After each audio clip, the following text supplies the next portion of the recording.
তামাম পৃথিবীর ভিতরে যদি আল্লাহর 100 ভাগ মায়া থেকে 1 ভাগ মায়া দেওয়ার কারণে গোটা পৃথিবীর মায়ের জগৎ তাদের বাচ্চার প্রতি মায়া দেখাতে পারে, বাবা তার সন্তানের প্রতি মায়া করতে পারে, যে আল্লাহর কাছে 99 ভাগ মায়া আর দয়া রহমত রয়ে গেল, ওই আল্লাহ আমাদেরকে কি পরিমাণ মায়া করতে পারে। সে আল্লাহ ডাক দিয়া, বান্দা লা তাকনাতু মির রাহমাতিল্লাহ, আমার মায়া আমার দয়া আমার রহমত থেকে নিরাশ হয়ে যায় না, আমি আল্লাহ তোমার জীবনের সব গুনাহগুলো মাফ করে দিব। এবার আওয়াজ দিয়া বলেন, আমরা আমাদের গুনাহগুলো আল্লাহর দরবার থেকে মাফ নিতে চাই কিনা চাই না? ছোট্ট একটা হাদিস শোনাই। এই যে আপনারা কষ্ট করে বসে আছেন, আবহাওয়া কিন্তু মোটামুটি অনুকূলে, প্রচণ্ড শীতও না আবার গরমও না, মোটামুটি সহনীয় পর্যায়ে রয়েছে। আল্লাহর রাসূল বলেন, মান জাআহুল মাউতু ওয়া হুয়া ইয়াতলুবুল ইলমা লিয়ুহইয়া বিহিল ইসলামা ফাবাইনাহু ওয়া বাইনান নাবিয়্যিনা দারাজাতুন ওয়াহিদা ফিল জান্নাহ। যে ব্যক্তি কোনো আলেমের সংস্রবে অথবা কোনো বিদ্যালয়ে, শিক্ষাঙ্গনে অথবা কোনো ওয়াজ মাহফিলে, জিকিরের মজলিসে হাজির হয়, উদ্দেশ্য হলো দ্বীন শিখবে, ধর্মের জ্ঞান অর্জন করবে, আমল করবে, দ্বীন পৃথিবীতে জিন্দা করবে, প্রতিষ্ঠা করবে, এই নিয়তে যারা এসেছেন, নবীজি বলেন এই মজলিস থেকে বাড়িতে ফেরার পথে অনাকাঙ্ক্ষিতভাবে যদি কারো মৃত্যু হয়ে যায়, স্ট্রোক করে, অ্যাক্সিডেন্ট করে কোনো কারণে যদি মৃত্যু হয়ে যায়, রাসূল বলেন কিয়ামতের ময়দানে নবীদের সঙ্গে জান্নাতে তার ঠিকানা বরাদ্দ হয়ে যায়।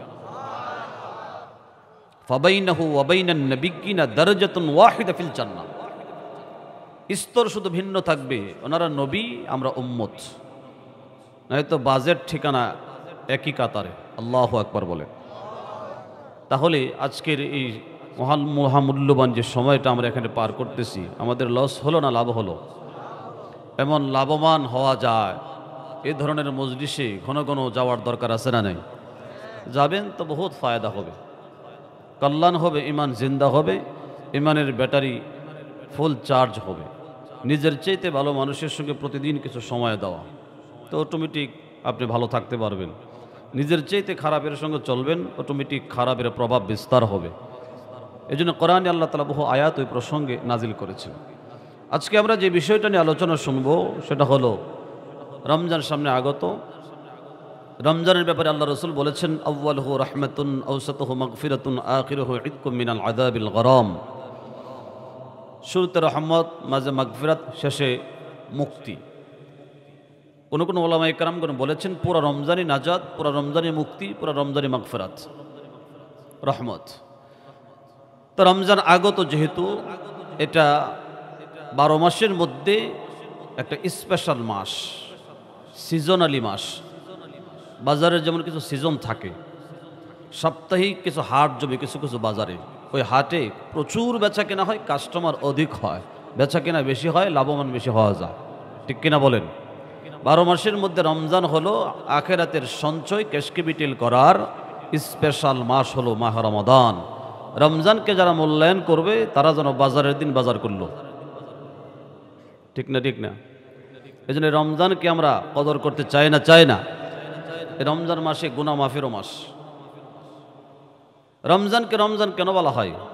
লিয়ান্নাহু ইয়ারমিজুজ যুনুব, সমস্ত গুনাহকে পুড়ে ছাই করে, ধুয়ে মুছে, অন্তরাত্মাকে ক্লিন করে, বান্দাকে স্বচ্ছ বানিয়ে দেয়, রবের কাছে আয়নার মতো ক্লিন করে দেয়, তাকে দামি বানায় দেয়। সুবহানাল্লাহ। এই রমজান, যারা রমজানকে আদায় করে, এই জন্য মুসলমান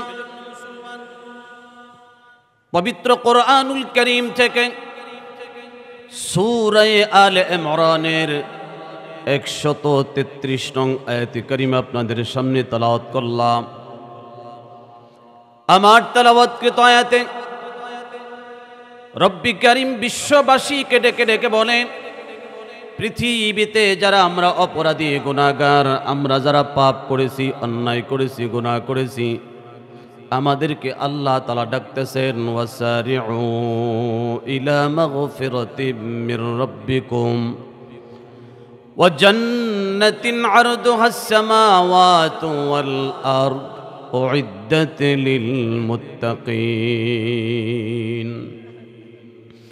আল্লাহ রাব্বুল আলামিন বিশ্ববাসীকে ডেকে বলেন, পৃথিবীর বান্দা বান্দি তোমরা কম্পিটিশন করে দৌড়াও ইলা মাগফিরাতিম মির রাব্বিকুম, তোমাদের রবের দরবার থেকে মাগফিরাতের সনদ নেওয়ার জন্য, ক্ষমার সনদ নেওয়ার জন্য, ওয়া জান্নাতিন আরদুহাস সামাওয়াতু ওয়াল আরদ, এবং জান্নাতের সার্টিফিকেট নেওয়ার জন্য, যে জান্নাতের প্রশস্ততা, জান্নাতের আয়তন আসমান যত বড়, গোটা পৃথিবীর উপরে খুঁটিবিহীন আসমান যত বড়, গোটা পৃথিবীটা যত বড়, আসমান আর জমিন মিলে দুটা যত বড় হবে, আল্লাহ তাআলা এক একজন বান্দার জন্য তত বড় করে এক একটা জান্নাত প্রস্তুত করে রেখেছেন।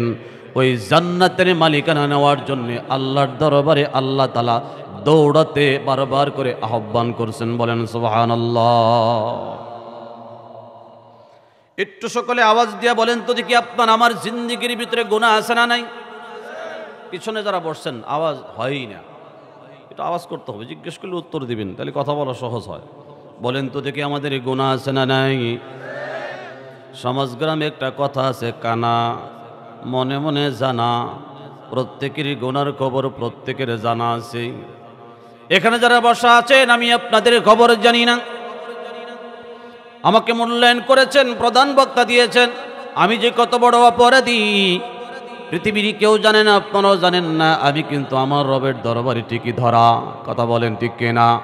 প্রত্যেকটা মানুষ তার রবের কাছে ধরা, আর সে তার নিজের পাপের খবর জানে। আল্লাহ রাব্বুল আলামিন পাপীদেরকে ডেকে ডেকে বলেন, ওয়াসারিউ ইলা মাগফিরাতিম মির রাব্বিকুম, হে পৃথিবীর বান্দা বান্দি, মাগফিরাতের সনদ নেওয়ার জন্যে, জান্নাতের সার্টিফিকেট নেওয়ার জন্য তোমরা তোমার রবের দরবারে কম্পিটিশন করে দৌড়াও, কে কার আগে দৌড়াতে পারো। যে জান্নাত আল্লাহ তাআলা তোমার জন্য প্রস্তুত রেখেছেন, এই জান্নাতের আয়তন কিন্তু বিশাল। উইদ্দাত লিল মুত্তাকিন, এটা পরহেজগার খোদাবিরু, যারা গুনাহকে অন্তরাত্মা থেকে ক্লিন করে আয়নার মতো পরিষ্কার করে নেয়, ওই দিলওয়ালা মানুষগুলোর জন্য আল্লাহ তাআলা জান্নাতকে প্রস্তুত রেখেছেন। বলেন সুবহানাল্লাহ। এই যে আপনার আমার জিন্দেগির ভিতরে গুনাহ করলাম, কি পরিমাণ গুনাহ করলাম, গুনার কোনো অন্ত নাই, সীমা নাই। প্রত্যেক দিন গুনাহ হয়, প্রত্যেক দিন পাপ হয়, প্রত্যেক দিন অপরাধ হয়, কিন্তু প্রত্যেক দিন আল্লাহর দরবারে মাপ চাওয়া হয় না। আজকে পৃথিবীর জমিনে মাপ চাওয়াটা বন্ধ হয়ে গিয়েছে। মানুষ প্রত্যেক দিন পাপ করে, জামাতবদ্ধভাবে পাপ করে, সপ্তাহবর্তী অন্যায় করে, মাসবর্তী অন্যায় করে, গোটা বছর ব্যাপী পাপ করতেই থাকে, কিন্তু আল্লাহর দরবারে মাপ চায় না। আর পাপ করার পরে মাপ চাওয়া বন্ধ যদি হয়ে যায়, আল্লাহ রাব্বুল আলামিন ওই জাতির উপরে আসমান থেকে আল্লাহ তাআলা গজব নাজিল করে দেয়। জোরে কোন নাউযুবিল্লাহ। ভাইরা আমার, বন্ধুরা আমার, আল্লাহ তাআলা পাপীদেরকে যা ক্ষমা করবেন, মাগফিরাত নসিব করে দিবেন, ক্ষমা করে দিবেন, তার জ্বলন্ত প্রমাণ হলো আল্লাহ তাআলা একটা পাপীর পাপগুলো প্রকাশ করে দেয় না। তামাম পৃথিবীর পাপীদের পাপগুলোকে আল্লাহ তাআলা সিক্রেট করে রেখে দেন, গোপন করে রেখে দেন। এই যে আমরা জিন্দেগি বড় পাপ করলাম, আমাদের পাপের খবরকে আল্লাহ প্রচার করে দিয়েছেন। একটু মুখ খোলা বলেন, প্রচার করছেন। সমস্ত পৃথিবীর বান্দা বান্দির পাপগুলোকে আল্লাহ তাআলা গোপন করে রেখে দিয়েছেন। এই জন্য আল্লাহ পাকের একটা নাম হলো সত্তার। আল্লাহ পাকের ৯৯টা গুণবাচক নাম আছে, এর মধ্যে একটা নাম হলো সত্তার। সত্তার মানে সত্তারুল উয়ুব, উয়ুব এটা আইবুনের বহুবচন। তামাম পৃথিবীর জমিনে যত মানুষ যত অন্যায় করলো, কারো দোষ ত্রুটি অপরাধগুলো আমার আল্লাহ প্রকাশ করে দেয় না। তামাম পৃথিবীর মানুষের দোষ ত্রুটি গোপন করে রেখেছেন, ঢেকে রেখেছেন। বান্দা যদি সময় মতো আল্লাহর দরবারে অনুতপ্ত হয়, লজ্জিত হয়, মাপ চায়, আমার আল্লাহ গোপন অবস্থায় তার গুনাহগাতার ফাইল পত্রগুলো একেবারে চিরতরে পুড়ে মিসমার করে দিবে। বলেন সুবহানাল্লাহ।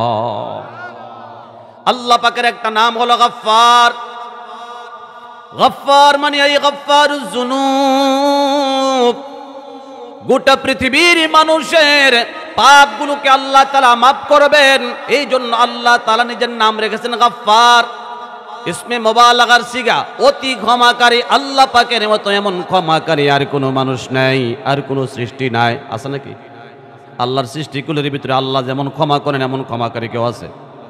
একমাত্র আল্লাহই গোটা পৃথিবীর মানুষকে ক্ষমা করার মতো শক্তি রাখে। আল্লাহ কোরআনে বলছেন, والذين إذا فعلوا فاحشة أو ظلموا أنفسهم ذكروا الله فاستغفروا لذنوبهم ومن يغفر الذنوب إلا الله।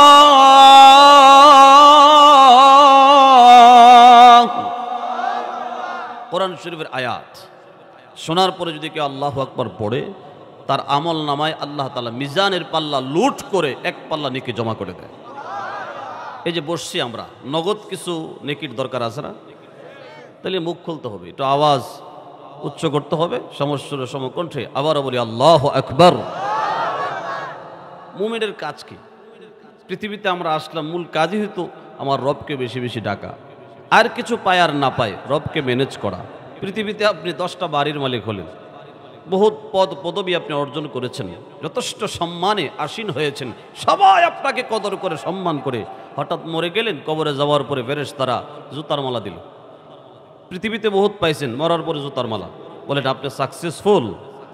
আপনি কি সফল হয়েছেন?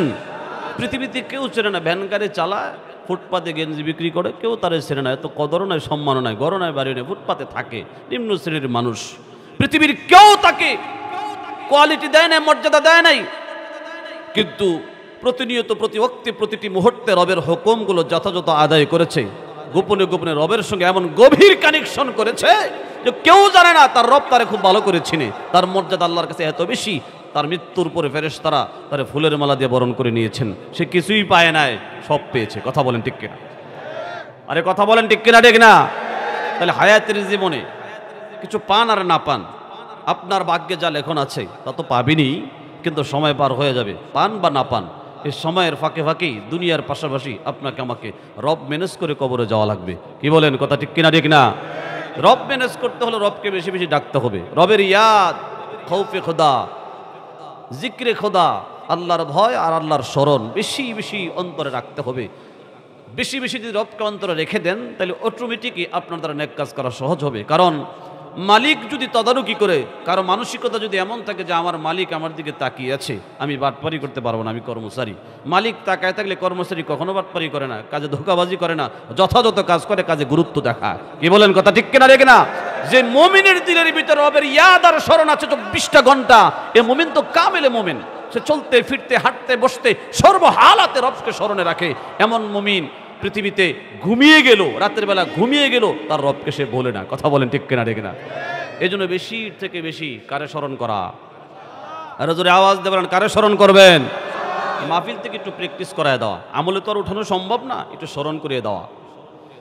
وَمَن يَعْشُ عَن ذِكْرِ الرَّحْمَنِ,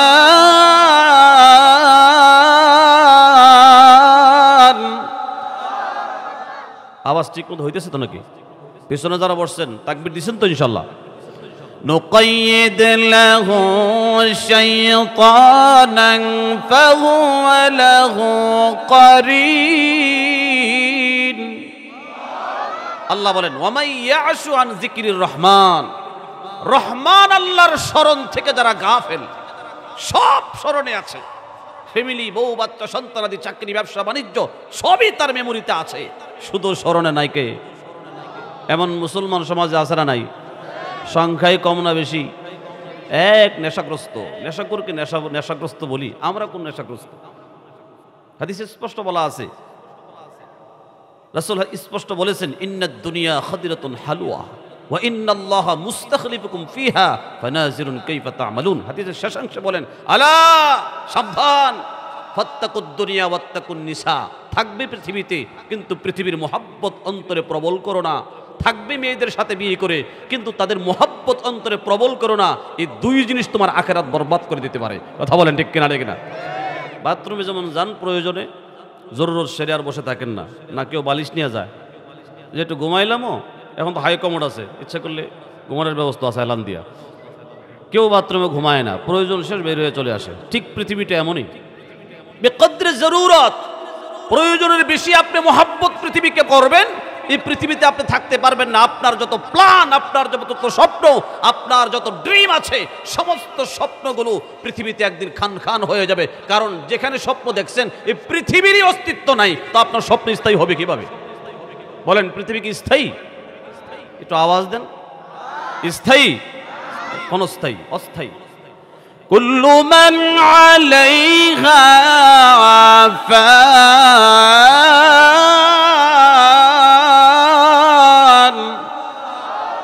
ওয়া ইয়াবকা ওয়াজহু রাব্বিকা যুল জালালি ওয়াল ইকরাম।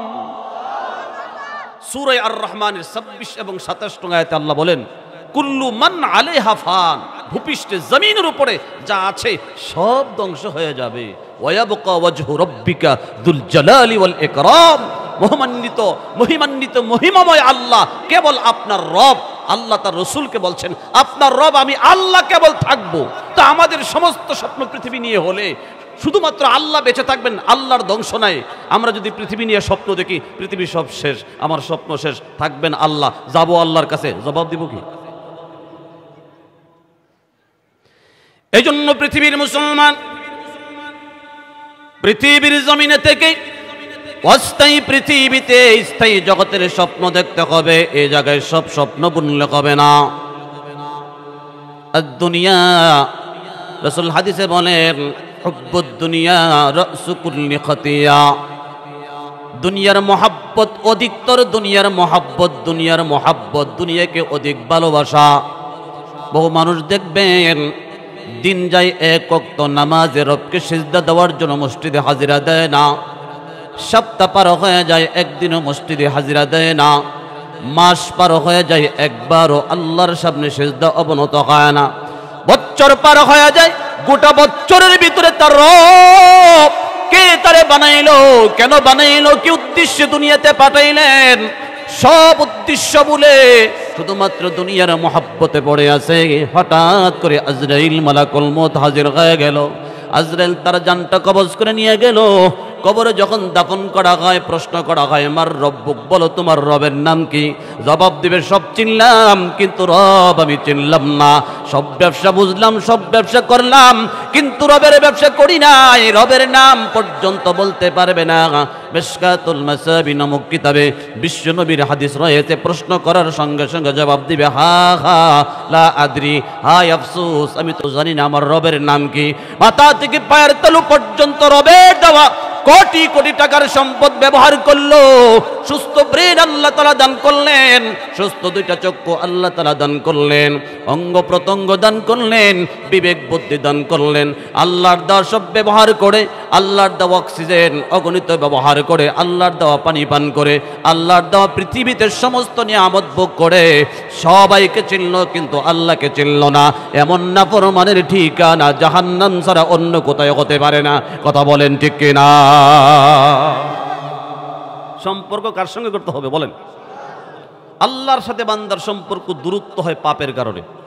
যত পাপ করবে তত দূরত্ব হবে, পাপ যত ছেড়ে দিবে তত দ্রুত আল্লাহর কাছে বান্দা চলে যায়। এই জন্য শয়তানের সবচেয়ে বড় অস্ত্রের নাম হলো হক থেকে ভুলিয়ে দেওয়া, আল্লাহ থেকে বান্দারে ভুলায় রাখা, গাফেল করে দেওয়া, পাপে লিপ্ত করে দেওয়া। আমাদের অন্তরের দুইজন হকদার দাবিদার, কখনো কখনো দেখবেন এক জমিনের দুইজন দাবিদার, দুইজন কাগজ লেখা রয়েছে, অবশ্যই একটা কাগজ বোয়া আছে, ঠিক না? ঠিক না? জমিনের কাগজ কি সব সঠিক না? কিছু বোয়া কাগজ আছে। আল্লাহ চায় যে বান্দার অন্তরে আমি থাকি, বান্দা যেখানে থাকে সেখানে যেন আমার মনে রাখে, তার দিলে আমি যেন বসতে পারি, আমি যেন থাকতে পারি। শয়তানেরও টার্গেট আমি যেন বান্দার অন্তরে বসে থাকতে পারি, কারণ শয়তান জানে, ওয়াদা করে আসছে আল্লাহর কাছে, আমি প্রতিটা মানুষকে ধোঁকা দিয়ে আমার দলভুক্ত করে জাহান্নামে নিয়ে যাব। আর আমার আল্লাহর উদ্দেশ্য হলো আমার প্রতিটা বান্দা যেমন জান্নাত থেকে গেছে, রিটার্ন যেন আবার তারা জান্নাতে ফিরে আসতে পারে। কি বলেন? কথা ঠিক কিনা? ঠিক না? তো আল্লাহ যদি বান্দার অন্তরে থাকে তো বান্দার চোখ ভালো কাজ করে, বান্দার হাত ভালো কাজ করে, বান্দার পা ভালো কাজ করে, তখন অন্তরে আল্লাহ বসে বসে তার অল বডিকে পরিচালনা করে। আর বান্দার অন্তরে যখন শয়তান ড্রাইভার হয়ে যায়, কি করে তখন? গাঁজা খায়, মদ খায়, ছিনতাই করে, চুরি করে, ডাকাতি করে, লুটপাট করে, জানা করে, দর্শন করে, যত পাপ আছে সব শয়তান তার এই অঙ্গ প্রত্যঙ্গ দিয়ে পরিচালনা করে। কথা বলেন ঠিক কিনা? সে তো তার নিজের কন্ট্রোলে না, সে শয়তানের কন্ট্রোলে চলে গেছে। রিমোট তো শয়তানের হাতে। বিরক্ত হতেছেন আপনারা? বিরক্ত লাগতেছে? এই জন্য মুসলমান ইমানদার আজকের আলোচ্য বিষয় হলো এই অন্তরটারে অ্যাটাক করার জন্যে, অন্তরটাকে কিনে নেওয়ার জন্যে, অন্তরটাকে ইসরায়েলের মতো দখল করার জন্যে শয়তানের টার্গেট হলো শয়তান বান্দার অন্তরের ভিতরে পাপের বোঝা জমায় দেয়। কেমনে জমায়? হাদিসে আল্লাহ রাসূল বলেন, ইন্নাল মুমিনা ইযা আযনাবা কানাত নুকতাতুন সাওদাউ ফি কলবিহি فإن تاب واستغفر سقل قلبه وإن زاد زادت حتى تعلو قلبه فذلك الران الذي ذكره كلا بل ران على قلوبهم ما كانوا يكسبون।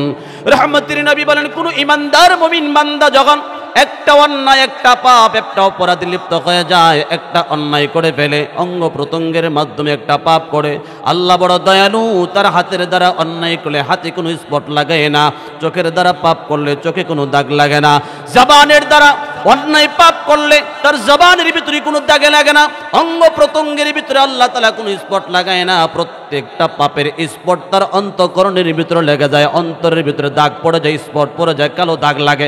কানাত নুকতাতুন সাওদাউ ফি কলবি।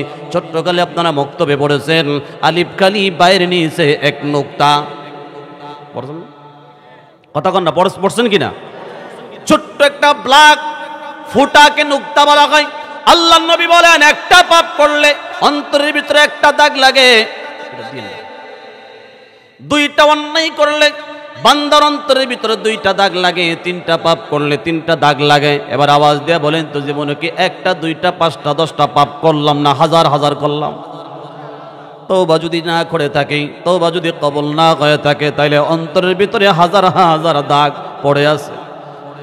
এই মুসলমান ইমানদার একটা কবিরা গুনার জন্য বান্দা যদি আল্লাহ কি ভুলে শয়তানের অনুগত্য করে একটা পাপ করে ফেলে, আর গুনাহটা যদি কবিরা হয়ে যায়, সর্বনিম্ন 7,500 বছর তার বিরুদ্ধে জাহান্নামে মামলা হয়ে যায়, 7,500 বছর জাহান্নামের আসামি হয়ে থাকবে। জোরে চিল্লায় বলেন নাউজুবিল্লাহ। আর বান্দা যদি হাজার হাজার পাপ করে, তাইলে কি পরিমাণ মামলা তার বিরুদ্ধে আছে। এই জন্য মুসলমান ইমানদার অন্তরাত্মাকে ক্লিন করার জন্য, অন্তরটাকে পরিষ্কার করার জন্য, অন্তরটাকে সাফ করার জন্য, গুনাহমুক্ত হওয়ার জন্য আল্লাহ রাব্বুল আলামিন কোরআনুল কারীমে বারবার বারবার করে বান্দারে ডাকে, বান্দাকে তওবা করো, মাপ চাও।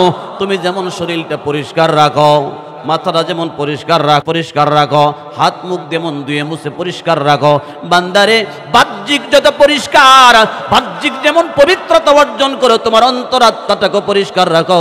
বাহ্যিক পরিষ্কার প্রত্যেকেরই আছে। কেউ তার নাপাক লইয়া বাচ্চা পেশাব করে দিলে, বাচ্চা পায়খানা করে দিলে, নাপাক সহ কেউ কোনোদিন মসজিদে যায় না, নাপাক সহ কোনো অনুষ্ঠানে হাজিরা দেয় না, ময়লা সহ কেউ জামা পরে অনুষ্ঠানে হাজিরা দেয় না।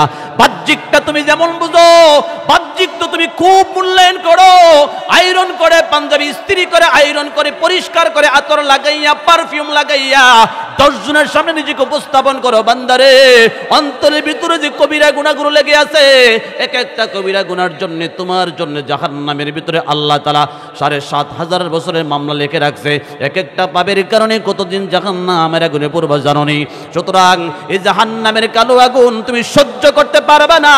যেমন বাহ্যিক পরিষ্কার করো, ঠিক তেমনি ভাবে ভিতরটাকে তুমি প্রত্যেকদিন পরিষ্কার রাখার চেষ্টা করো। কথা বলেন ঠিক কিনা? বাহ্যিকের গুরুত্ব যথেষ্ট। এখানে যারা আসছেন কেউ ময়লা কাপড় নিয়ে আসেন নাই, বাচ্চা পেশাব পায়খানা করছে, কাপড় নিয়ে কেউ আসছেন এখানে? ইন্নাল্লাহা ইউহিব্বুত তাওয়াবিনা ওয়া ইউহিব্বুল মুতাতাহহিরিন। ছোট্ট একটা আয়াত, কথা কত বড় দেখেন তো। নিশ্চয়ই আল্লাহ তাআলা ইউহিব্বুত তাওয়াবিন, ভিতর পরিষ্কারকারীকে ভালোবাসেন, ওই হিব্বুল মুতাতাহহিরিন বাহির পরিষ্কারকারীকেও ভালোবাসেন, কিন্তু ভিতর পরিষ্কারের কথা আগে কইছে, অথচ বাহির পরিষ্কার ডেলি করেন, এখনো করেছে। আয়াতে ভিতর পরিষ্কারের কথা আগে বলছেন আর বাহ্যিক পরিষ্কারের কথা পরে বলছেন। বাহ্যিক বাহির পরিষ্কার প্রত্যেক দিন হয়, একদিনও ময়লা থাকে না। যথেষ্ট চেষ্টা করি পরিষ্কার রাখার জন্য, ভিতর পরিষ্কার বছরে হয় না।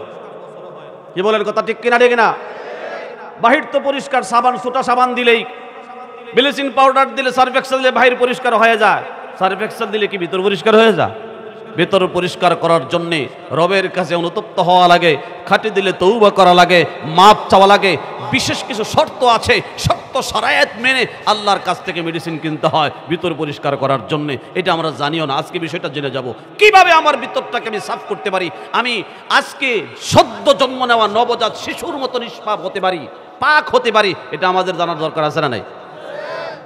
সাকসেসফুল ওই ব্যক্তি যে গুনাহ মুক্ত হয়ে কবরে যায়। তওবা যদি তার নসিব হয় তো সে নিষ্পাপ। আত্তাইবু মিনাজ যামবি কামাল্লা যামবালা, গুনাহ থেকে তওবাকারী যদি তওবা কবুল হয়ে যায় তার একটা গুনাহ থাকে না। সুবহানাল্লাহ, দুই তিনজন বলছে, বাকিরা বলবেই না। খুশির খবর তো। এজন্য মুসলমান ইমানদার,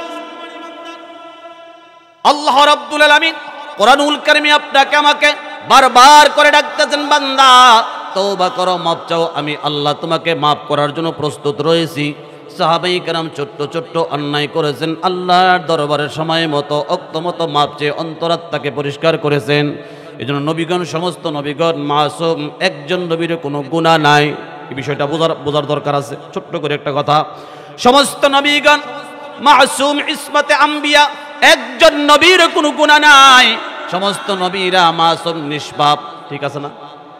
নবীদের কোনো গুনাহ আছে নাকি? আর কত জোরে বলেন, গুনাহ আছে নাকি? সমস্ত নবীগণ মাসুম, কোন নবীর কোনো গুনাহ নাই। আল্লাহ নবীদেরকে জান্নাতের মাটি দিয়া বানাইছেন, আর জান্নাতের মাটির আকর্ষণ শুধু ইবাদত আর আল্লাহ পাকের সিজদা, আল্লাহ পাকের গুণকীর্তন করা, উপরের দিকে তাদের মাইল আকৃষ্ট। আমাদেরকে আল্লাহ তাআলা জমিনের পৃথিবীর মাটি দেয়া বানাইছেন, আর পৃথিবীর মাটিটা সর্বদাই গুনার দিকে আকৃষ্ট হয়। এজন্য আমাদের জন্য দ্বিতীয় অপশন রাখছেন, সমস্ত নবীগণ যেমন মাসুম, আর পৃথিবীর বান্দাগণ তারা হলো মাগফুর হতে পারে, অর্থাৎ গুনাহ থেকে মাপ চেয়ে তওবা করে মাগফুর, ক্ষমাপ্রাপ্ত হতে পারে। সমস্ত সাহাবায়ে কেরাম সবাইকে আল্লাহ রাব্বুল আলামিন মাগফুরিনদের অন্তর্ভুক্ত করেছেন।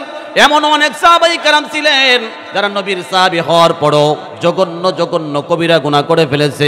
আল্লাহ তাদের দ্বারা কবিরা গুনাহ করাইয়া আবার তওবা করাইয়া মাপ চাওয়াইয়া আল্লাহ তাআলা প্র্যাকটিক্যালে দেখাইছেন। যেমন হাদিসে রাসূল বলছেন, সাল্লু কামা রাআইতুমুনি উসাল্লি সাবিরা, নামাজ তোমরা এমন ভাবে পড়ো যেমন আমি নবীকে পড়তে দেখো, তওবা তোমরা এমন ভাবে করো যেমন আমি নবীকে তওবা করতে দেখো। আল্লাহর নবীর কোনো গুনাহ ছিল না, এরপর রাসূল প্রত্যেকদিন 70 বার আল্লাহর দরবারে মাপ চাইছে। সুবহানাল্লাহ বলে। কয়বার?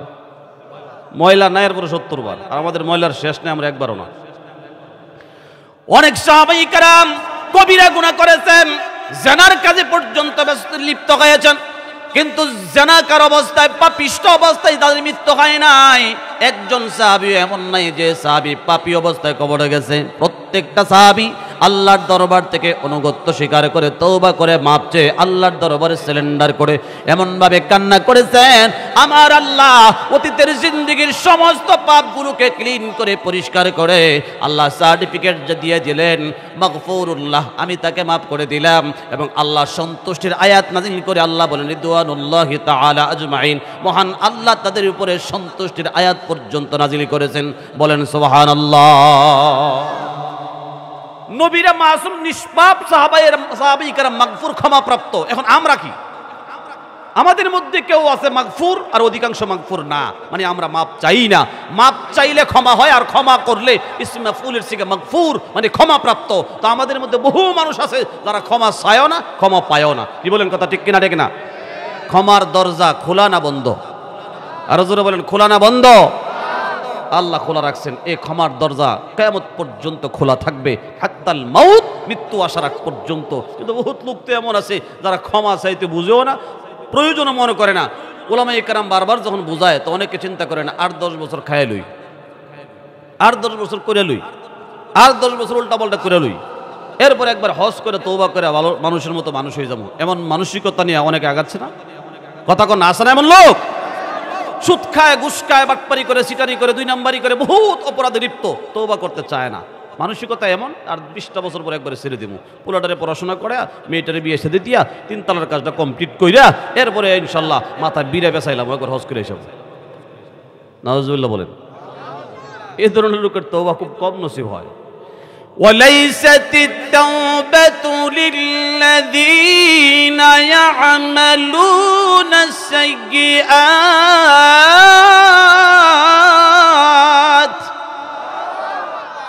কষ্ট হইতাছে।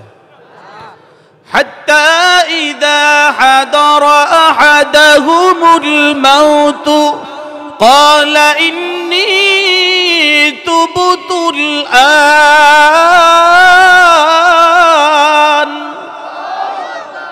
এই আয়াতে আল্লাহ বলেন লাইসাতিত তাওবা, তওবাই কবুল হয় না লিল্লাযিনা ইয়ামালুনাস সাইয়্যাত, এমন ব্যক্তির তওবা কবুল হয় না যারা জীবনভর পাপ কাজে লিপ্ত থাকে। হাত্তা ইযা হাদারা আহাদাহুমুল মাউত, হঠাৎ করে আজরাইল হাজির, চলো কই যাবো, আমি আজরাইল আসছে তোমার নেওয়ার জন্য, আমি তওবা করিলি, তোর আর তওবার 1 সেকেন্ডের টাইম নাই।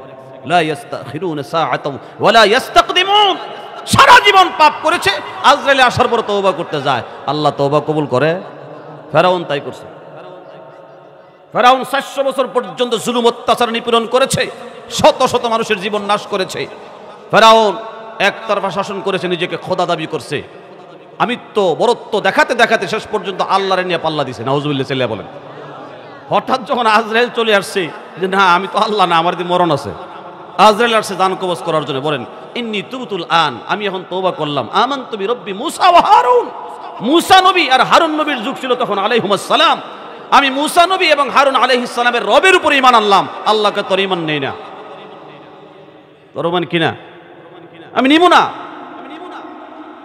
আলিয়াউমা নুনাজ্জিকা বিবাদানিকা লিতাকুনা লিমান খালফাকা আয়া, তোর বডিকে আমি সেভ রাখলাম, বডি পোস্ত না, তুই শুটকি হয়ে থাকবি কিয়ামত পর্যন্ত। মানুষ তোরে দেখে নসিহত অবলম্বন করবে যে একজন কঠোর জুলুমকারী অত্যাচার কাফেরের পরিণতি কি হতে পারে, তোর বডিকে আমি শুটকি রাখবো, সবার সব বডি পুড়ে যাবে, নষ্ট হয়ে যাবে, গলে যাবে, পচে যাবে, রেজা রেজা হয়ে যাবে, মাটিতে খেয়ে ফেলবে। কিন্তু ফেরাউনের লাশ প্রায় কয়েক হাজার বছর পর্যন্ত ওই নদীতে ডুবে মরছে, মরার পরে কেউ উদ্ধার করে নাই, বহু প্রায় 3000 বছর পর উদ্ধার হয়েছে, কিন্তু তার বডিকে মাছেও খায় নাই, মাটিতেও খায় নাই, পানিতেও গলে নাই। সুবহানাল্লাহ কইতেন না? কার কুদরত? আল্লাহ পারে না, পারে না। বিল্ডিং ভাঙছে, 3 দিন পরে 7 দিন পরে জীবিত বাচ্চা উদ্ধার। এই যে তুরস্ক বিল্ডিং ধসে গেছে আপনার ভূমিকম্পে, 1 সপ্তাহ পরও জীবিত বাচ্চা উদ্ধার হয়েছে। বাচ্চাকে জিজ্ঞেস করছে যে তুমি এখানে কি খাইলা, বাঁচলা কেমনে? খাবারের টাইম হলে কে জানে আমার খাবার খাওয়াইছে। কে করে এগুলো? বিশ্বাস হয় না? হয় না? ফেরাউনের লাশ পানির ভিতরে জীবিত মানে সেভ রইল কিভাবে? এখনো আছে পিরামিডে, মিশরের পিরামিডে তার বডিটা অক্ষত আছে, কারণ কোরআনে স্পষ্ট আয়াত তো। আল্লাহ বলছে আমি তোর বডিকে আমি অক্ষত রেখে দিলাম, লিতাকুনা লিমান খালফাকা আয়া, পরবর্তীতে কিয়ামত পর্যন্ত যারা আসবে তাদের জন্য নিদর্শন। তাইলে কি জুলুম করা যাবে? 2-4 জনে করবেন না, বাকিরা বলেন অত্যাচার করা যাবে? জুলুম করা যাবে? জুলুমের পরিণতি কি ভালো হয় না খারাপ হয়? 3 ব্যক্তিকে আল্লাহ সবচেয়ে বেশি ঘৃণা করে। কয় ব্যক্তি বলেন? আরো জোরে বলেন, কয় ব্যক্তি আল্লাহ সবচেয়ে বেশি ঘৃণা করেন? 3 ব্যক্তিকে। এর মধ্যে এক ব্যক্তি হলো আল গনিয়ুজ জালুম, ওই ধনী ব্যক্তি, টাকার জোরে, গোষ্ঠীর জোরে, ক্ষমতার বলে, পাওয়ার আছে তো এই পাওয়ার অপব্যবহার করে যারা নিরীহ মানুষের উপর জুলুম করে, শক্তিহীন মানুষের উপর চড়াও হয়ে বসে। আল্লাহর রাসূল বলেন এমন জুলুমকারী আল্লাহর কাছে সবচেয়ে ঘৃণিত, এই জমিনের সবচাইতে নিকৃষ্ট এবং জমিনের কীট হলো এমন ব্যক্তি যারা মানুষের উপর জুলুম করে। জোরে করে নাউযুবিল্লাহ। মালের গাড়ি এটা আস্তে আস্তে যাইতেছে। 2 নম্বর আল ফকিরুল মুখতাল, এমন ফকির, এমন দরিদ্র যার টাকা নাই, পয়সা নাই, কিচ্ছু নাই, সমাজে তার কোনো কর্তৃত্ব নাই, নেতৃত্ব নাই, অসহায় মানুষ। দুর্বল কি? দুর্বলের মধ্যে থাকলে সম্মান পায় না কম বেশি? কিন্তু আল্লাহ তারে ফকির বানাইছে, দুর্বল বানাইছে, ভিক্ষা করে চলে, তার কথাবার্তার ডাইস ঠিক নাই, আচরণ ব্যবহার ভালো না, কর্কশ ব্যবহার। এমন কিছু ফকির মিসকিন আছে না নাই? আমি একদিন ট্রেনে উঠছি, যাব সাভারে, নরসিংদী থেকে উঠছি। ট্রেনে ওঠার পরে এক ভিক্ষুক আমার কাছে কিছু টাকা চাইছে। তো শীতের দিন তো রুমাল টুমাল পেছানো চাদরের ভিতর থেকে টাকা বাইর করতে দেরি হয়েছে। আমার ধমক দিয়ে কয়, টাকা দিবেন নাকি? চোখ ওর করে মনে হয় যে আমি তার কাছে টাকা হাওলাত নিছি। চোখ গরম করে ব্যবহার খারাপ করছে আমার সাথে। তো চিন্তা করলাম এই হাদিসের সাথে মিলেছে, আল ফকির আল মুখতাল, ফকির কিন্তু ভাব বড়। আল্লাহ তারে পছন্দ করে না ঘৃণা করে? আর যদি আওয়াজ দিয়ে বলেন, পছন্দ করে না ঘৃণা করে? ফকিরের বাপ হবে ফকিরের মতো, নমনীয় হয়ে থাকবে, সুন্দর আচরণ করবে, রুগী না হইলেও রোগের বাপ ধরবো, ঠুট শুগায়া ভিক্ষা চাইবো, যাতে মানুষ একটু মায়া লাগে 10টা টাকা বাড়ায় দেয়। ঠিক না ঠিক না? 3 নম্বর আর শেখুজ জানি, ওই বৃদ্ধ লোক, যে লোকটা বুড়া হয়ে গেছে, দাড়ি পেকে গেছে, গায়ের চামড়া ঢিলা, চোখে কম দেখে, দুর্বল হয়ে যাচ্ছে, কিন্তু মন এখনো দুর্বল না। মনের ভিতরে এখন তার কুপ্রবৃত্তি, খাহেসাত, টিভির পর্দায় ঘন্টার ঘন্টা বসে বসে সিনেমা দেখে, নাটক দেখে, গান দেখে, কিসের খবর দেখে, 1 কাপ চার অর্ডার দেয়, নবাব বিহারি 1 কাপ চা দে আইসি, তো 1 কাপ চা দেয়, 2 ঘন্টা বসে টিভিতে নাচ গান দেখে। আসেনি এমন বুড়া লোক? স্কুলে অনুষ্ঠান, তরুণী যুবতী মেয়েরা ড্যান্স করতেছে, আর উনি বসে বসে চেয়ারে বসে চশমার ফাঁকে দিয়ে দেখে দেখে মজা লয়, যুবতী মেয়েদের নাচ গান দেখে। এমন অনেক গণ্যমান্য জঘন্য মুরব্বী আছে না নাই? রাগ করেন না, রসুল বলছেন আর শেখুজ জানি, ওই শায়েখ, ওই মুরব্বী, ওই বয়োজ্যেষ্ঠ দাড়ি পাকছে, তার উচিত ছিল কবরের ফিকির করা, কবরের চিন্তা করা, জাহান্নামের ভয়ে কাদা মসজিদে সময় দেওয়া। সে সময় দিকে ওই বিভিন্ন অনুষ্ঠানে বসে বসে যুবতী মেয়েদের নাচ গান দেখে, চায়ের দোকানে বসে বসে 2 ঘন্টা টিভি দেখে, অনর্থক অপ্রয়োজনীয় সময় ব্যয় করে। আখিরাতের ফিকির আর জিকির নাই, তার মনের ভিতরে এখন কুপ্রবৃত্তি বেঁচে আছে। কথা কোন আসারা নাই? এমন বুড়া লোককে আল্লাহ পছন্দ করে না ঘৃণা করে? ঘৃণা করে। কখনোই এ কাজ করবেন না। আইনান তাজনিয়ান জিনাহুমা আন-নাজরু, 2 চোখের জিনা, 2 চোখের পাপ হলো চোখ দিয়া যা নিষেধ করা হয়েছে তা দেখা। তো চোখ দিয়া বাস্তবে একটা নগ্ন মেয়েকে দেখা যেমন হারাম, টিভির পর্দা দেখে কিছু হালাল? কথা বলেন না, টিভির পর্দা দেখলে কি কিছু হালাল নাকি? টিভির পর্দায় এসে একই রকম হারাম, এটা দেখা যাবে না, এগুলোর দিকে তাকানো যাবে না। এজন্য মুসলমান, এক হাদিসে রাসূল বলেন, সালাসাতুন লা তারা আয়ুনুহুমুন নার, 3 চক্ষু আল্লাহর জাহান্নামের আগুনে জ্বলবে না, 3 চক্ষু ওয়ালা মানুষ জান্নাতে চলে যাবে। এর মধ্যে একটা হলো আইনুন কাফাত আন মাহারিমিল্লাহ, যে চোখ হারাম দেখা থেকে কন্ট্রোলে থাকে, এই চোখওয়ালা মানুষটা জান্নাতে চলে যাবে। এখন বর্তমান পৃথিবীতে সবচেয়ে বড় পাপ হয় চোখের। সব পাপের মূল কি? চোখ। কানা অন্ধ, তারা চোখে দেখে না। আমার সাথে এক বক্তার একদিন দাওয়াত দিছে এক মাহফিলে, চর অঞ্চলে গেলাম বয়ান করার জন্যে। ওই অন্ধ ব্যক্তি, তার নাম কাজিমুদ্দিন, মুক্তাগাছা বাড়ি, আছে কিনা জানি না, বহুত আগের ঘটনা, 15-16 বছর আগের ঘটনা, বয়ান করিতে প্রায় 18 বছর যাবত। তো ওই মুক্তাগাছার কাজিমুদ্দিন বাইরে কুলু করে নিয়ে গেছে, নদী পথ্য, নৌকা থেকে নামাইছে। তো ওই লোকের জিজ্ঞেস করলাম, আপনার মোবাইলেতে কোনো নম্বর নাই, কন্ট্যাক্ট নাম্বার নাই? কয় 1000 মোবাইল নাম্বার আমার মাথায় আছে। কয় হাজার?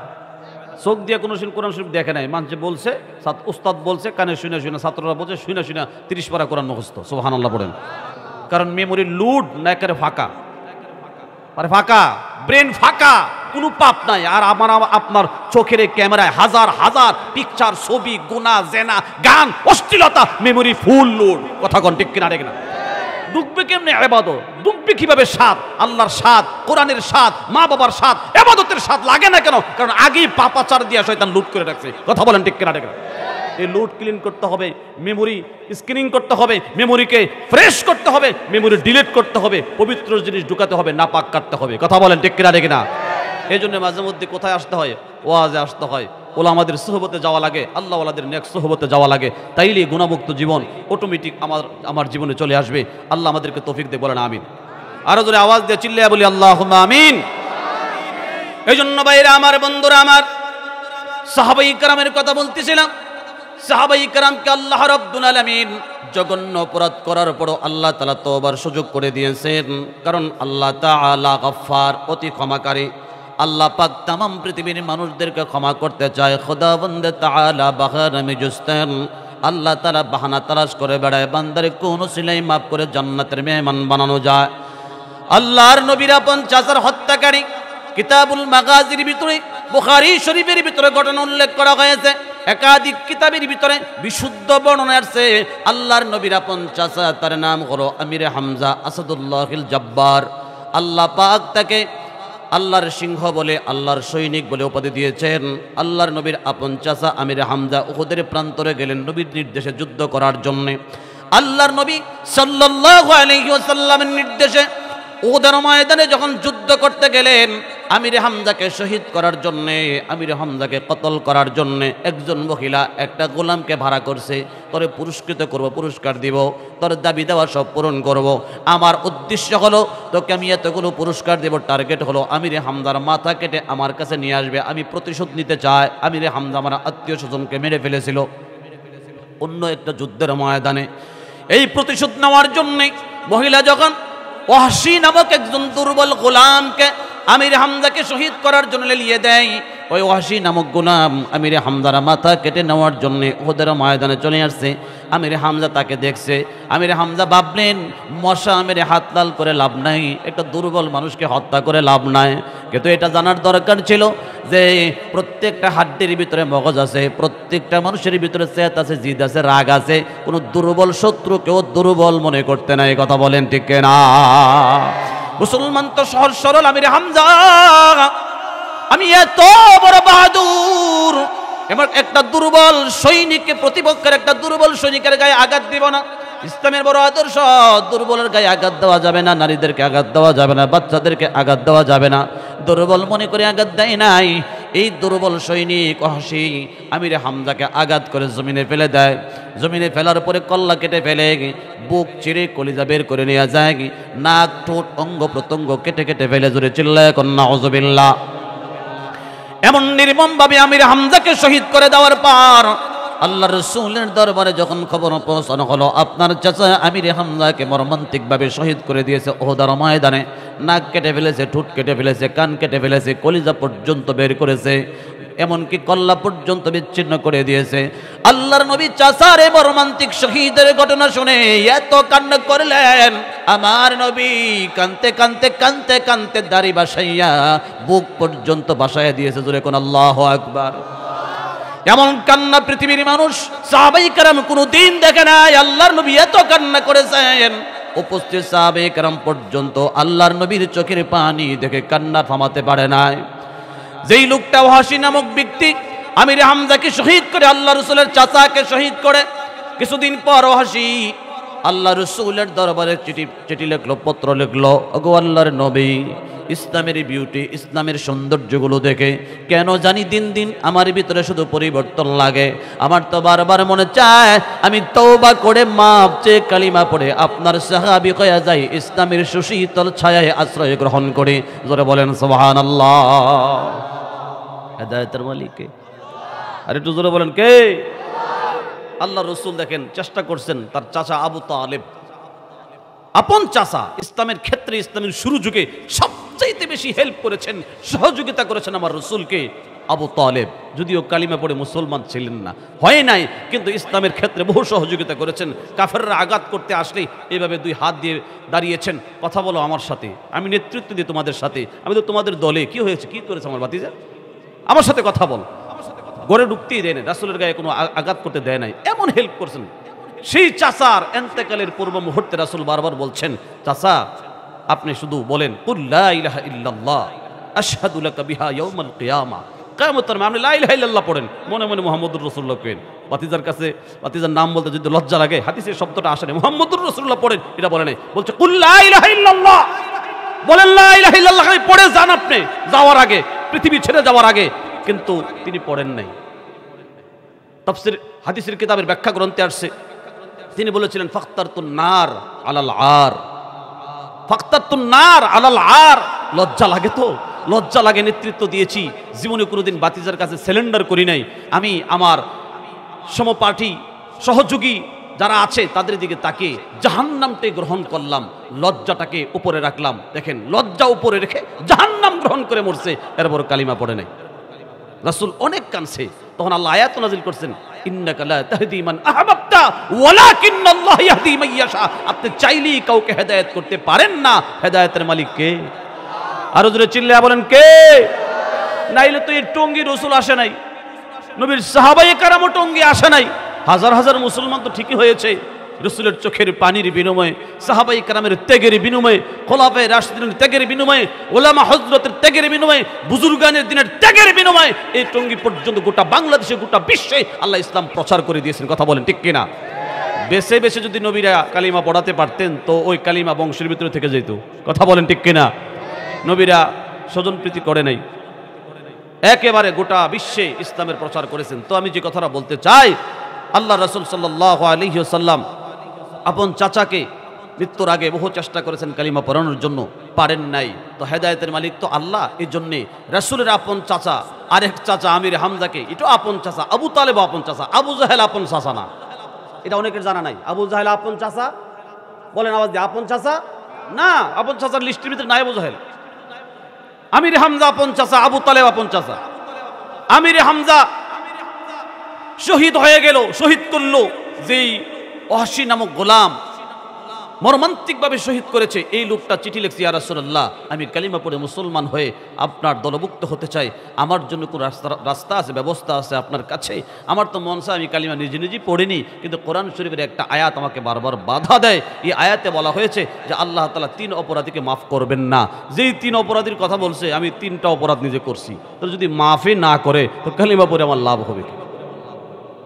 এই জন্য আমি ওয়েট করতেছি, ওয়েটিংয়ে আছি। কোরআন শরীফে আল্লাহ এই প্রসঙ্গে আয়াত নাযিল করছেন, والذين لا يدعون مع الله إلها آخر ولا يقتلون النفس التي حرم الله إلا بالحق ولا يزنون ومن يفعل ذلك يلقى أثاما।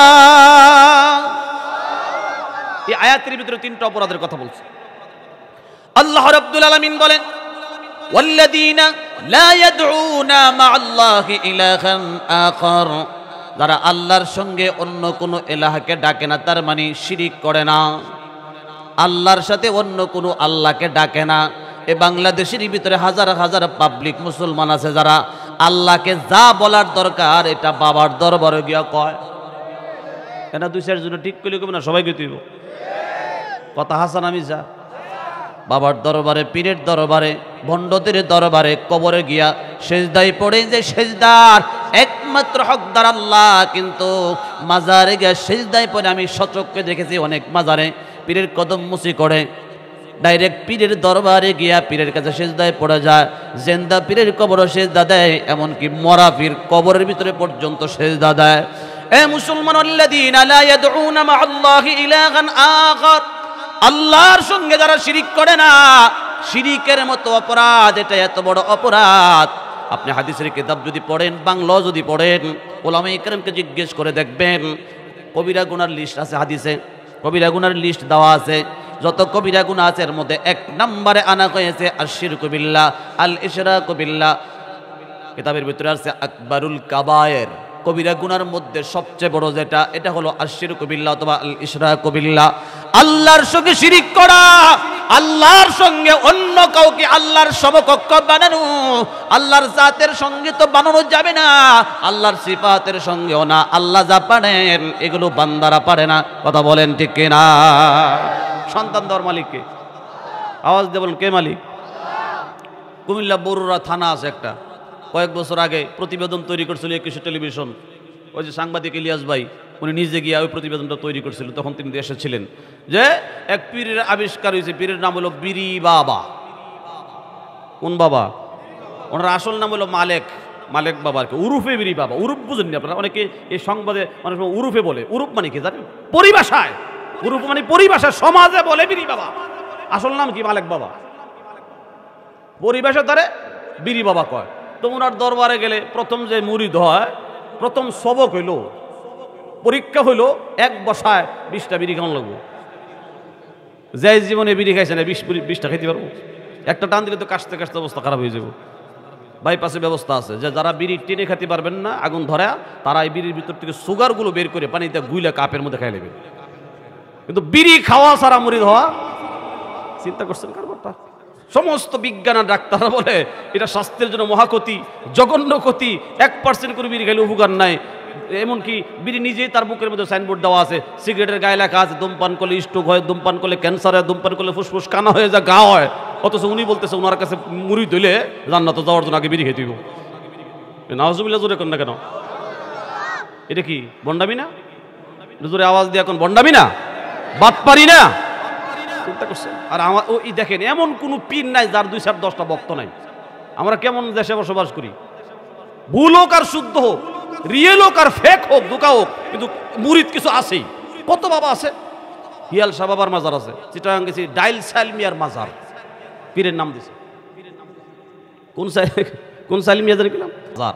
এর আরেক মাজারে গেছি বদনাশার মাজার, আমি ওখানে পড়াশোনা করছি, এসব দেখেছি। বাইজিদ বুস্তামির মাজার বানায় রাখছে, অথচ বাইজিদ বুস্তামি বাংলাদেশে আইছেই না। নাউজুবিল্লাহ জোরে কর না, আসে নাই, অথচ ওনার মাজার বানায়, গায়েবী মাজার। ওনার মাজারে গিয়ে দেখলাম বিশাল এক পুকুর, পুকুরের মধ্যে বড় বড় কচ্ছপ। তো পাবলিক দেখলাম ওই যে শলা আছে না, নারিকেল গাছের শলা, ঘর ঝাড়ু দেয়, ওই ঝাড়ুর শলা দিয়া অনেকে খাসির গোস, মুরগির গোস, গরুর গোস কিনা নিয়ে জল বলবো করে শলার মধ্যে ঢুকায়া এরপর পুকুর পাড়ে গিয়া বাবা খান কচ্ছপরে বাবা ডাকতেছে, মহিলারা কচ্ছপরে গুস্ত খাওয়াইতেছে। তো দেখলাম একজন মহিলা সাহস করে কচ্ছপের পিঠের মধ্যে হাতায়া এরপরে নিজের পেটের মধ্যে মাখতেছে। আমি বলি মা এটা কি করতেছেন? নারিকেল তেল আছে নি, কি মাখেন?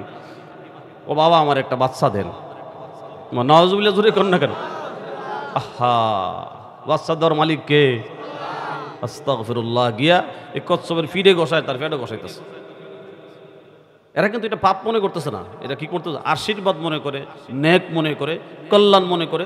যত মাজারে গাঁজা খায়, যত মাজারে নেশা খায়, যত মাজারে গানবাদ্য হয়, উরুষ হয়, এটা কি পাপ মনে করে করে না নেক মনে করে করে? আরো জঘন্য অপরাধ না? সুরের যদি পীর কয়, ডাকাতরে যদি মুর্শিদ কয়, নেশাকুরে যদি আল্লাহর ওলি কয়, এটা কি আরো বড় অন্যায় না? একটু সুর আবার সিনাজুর,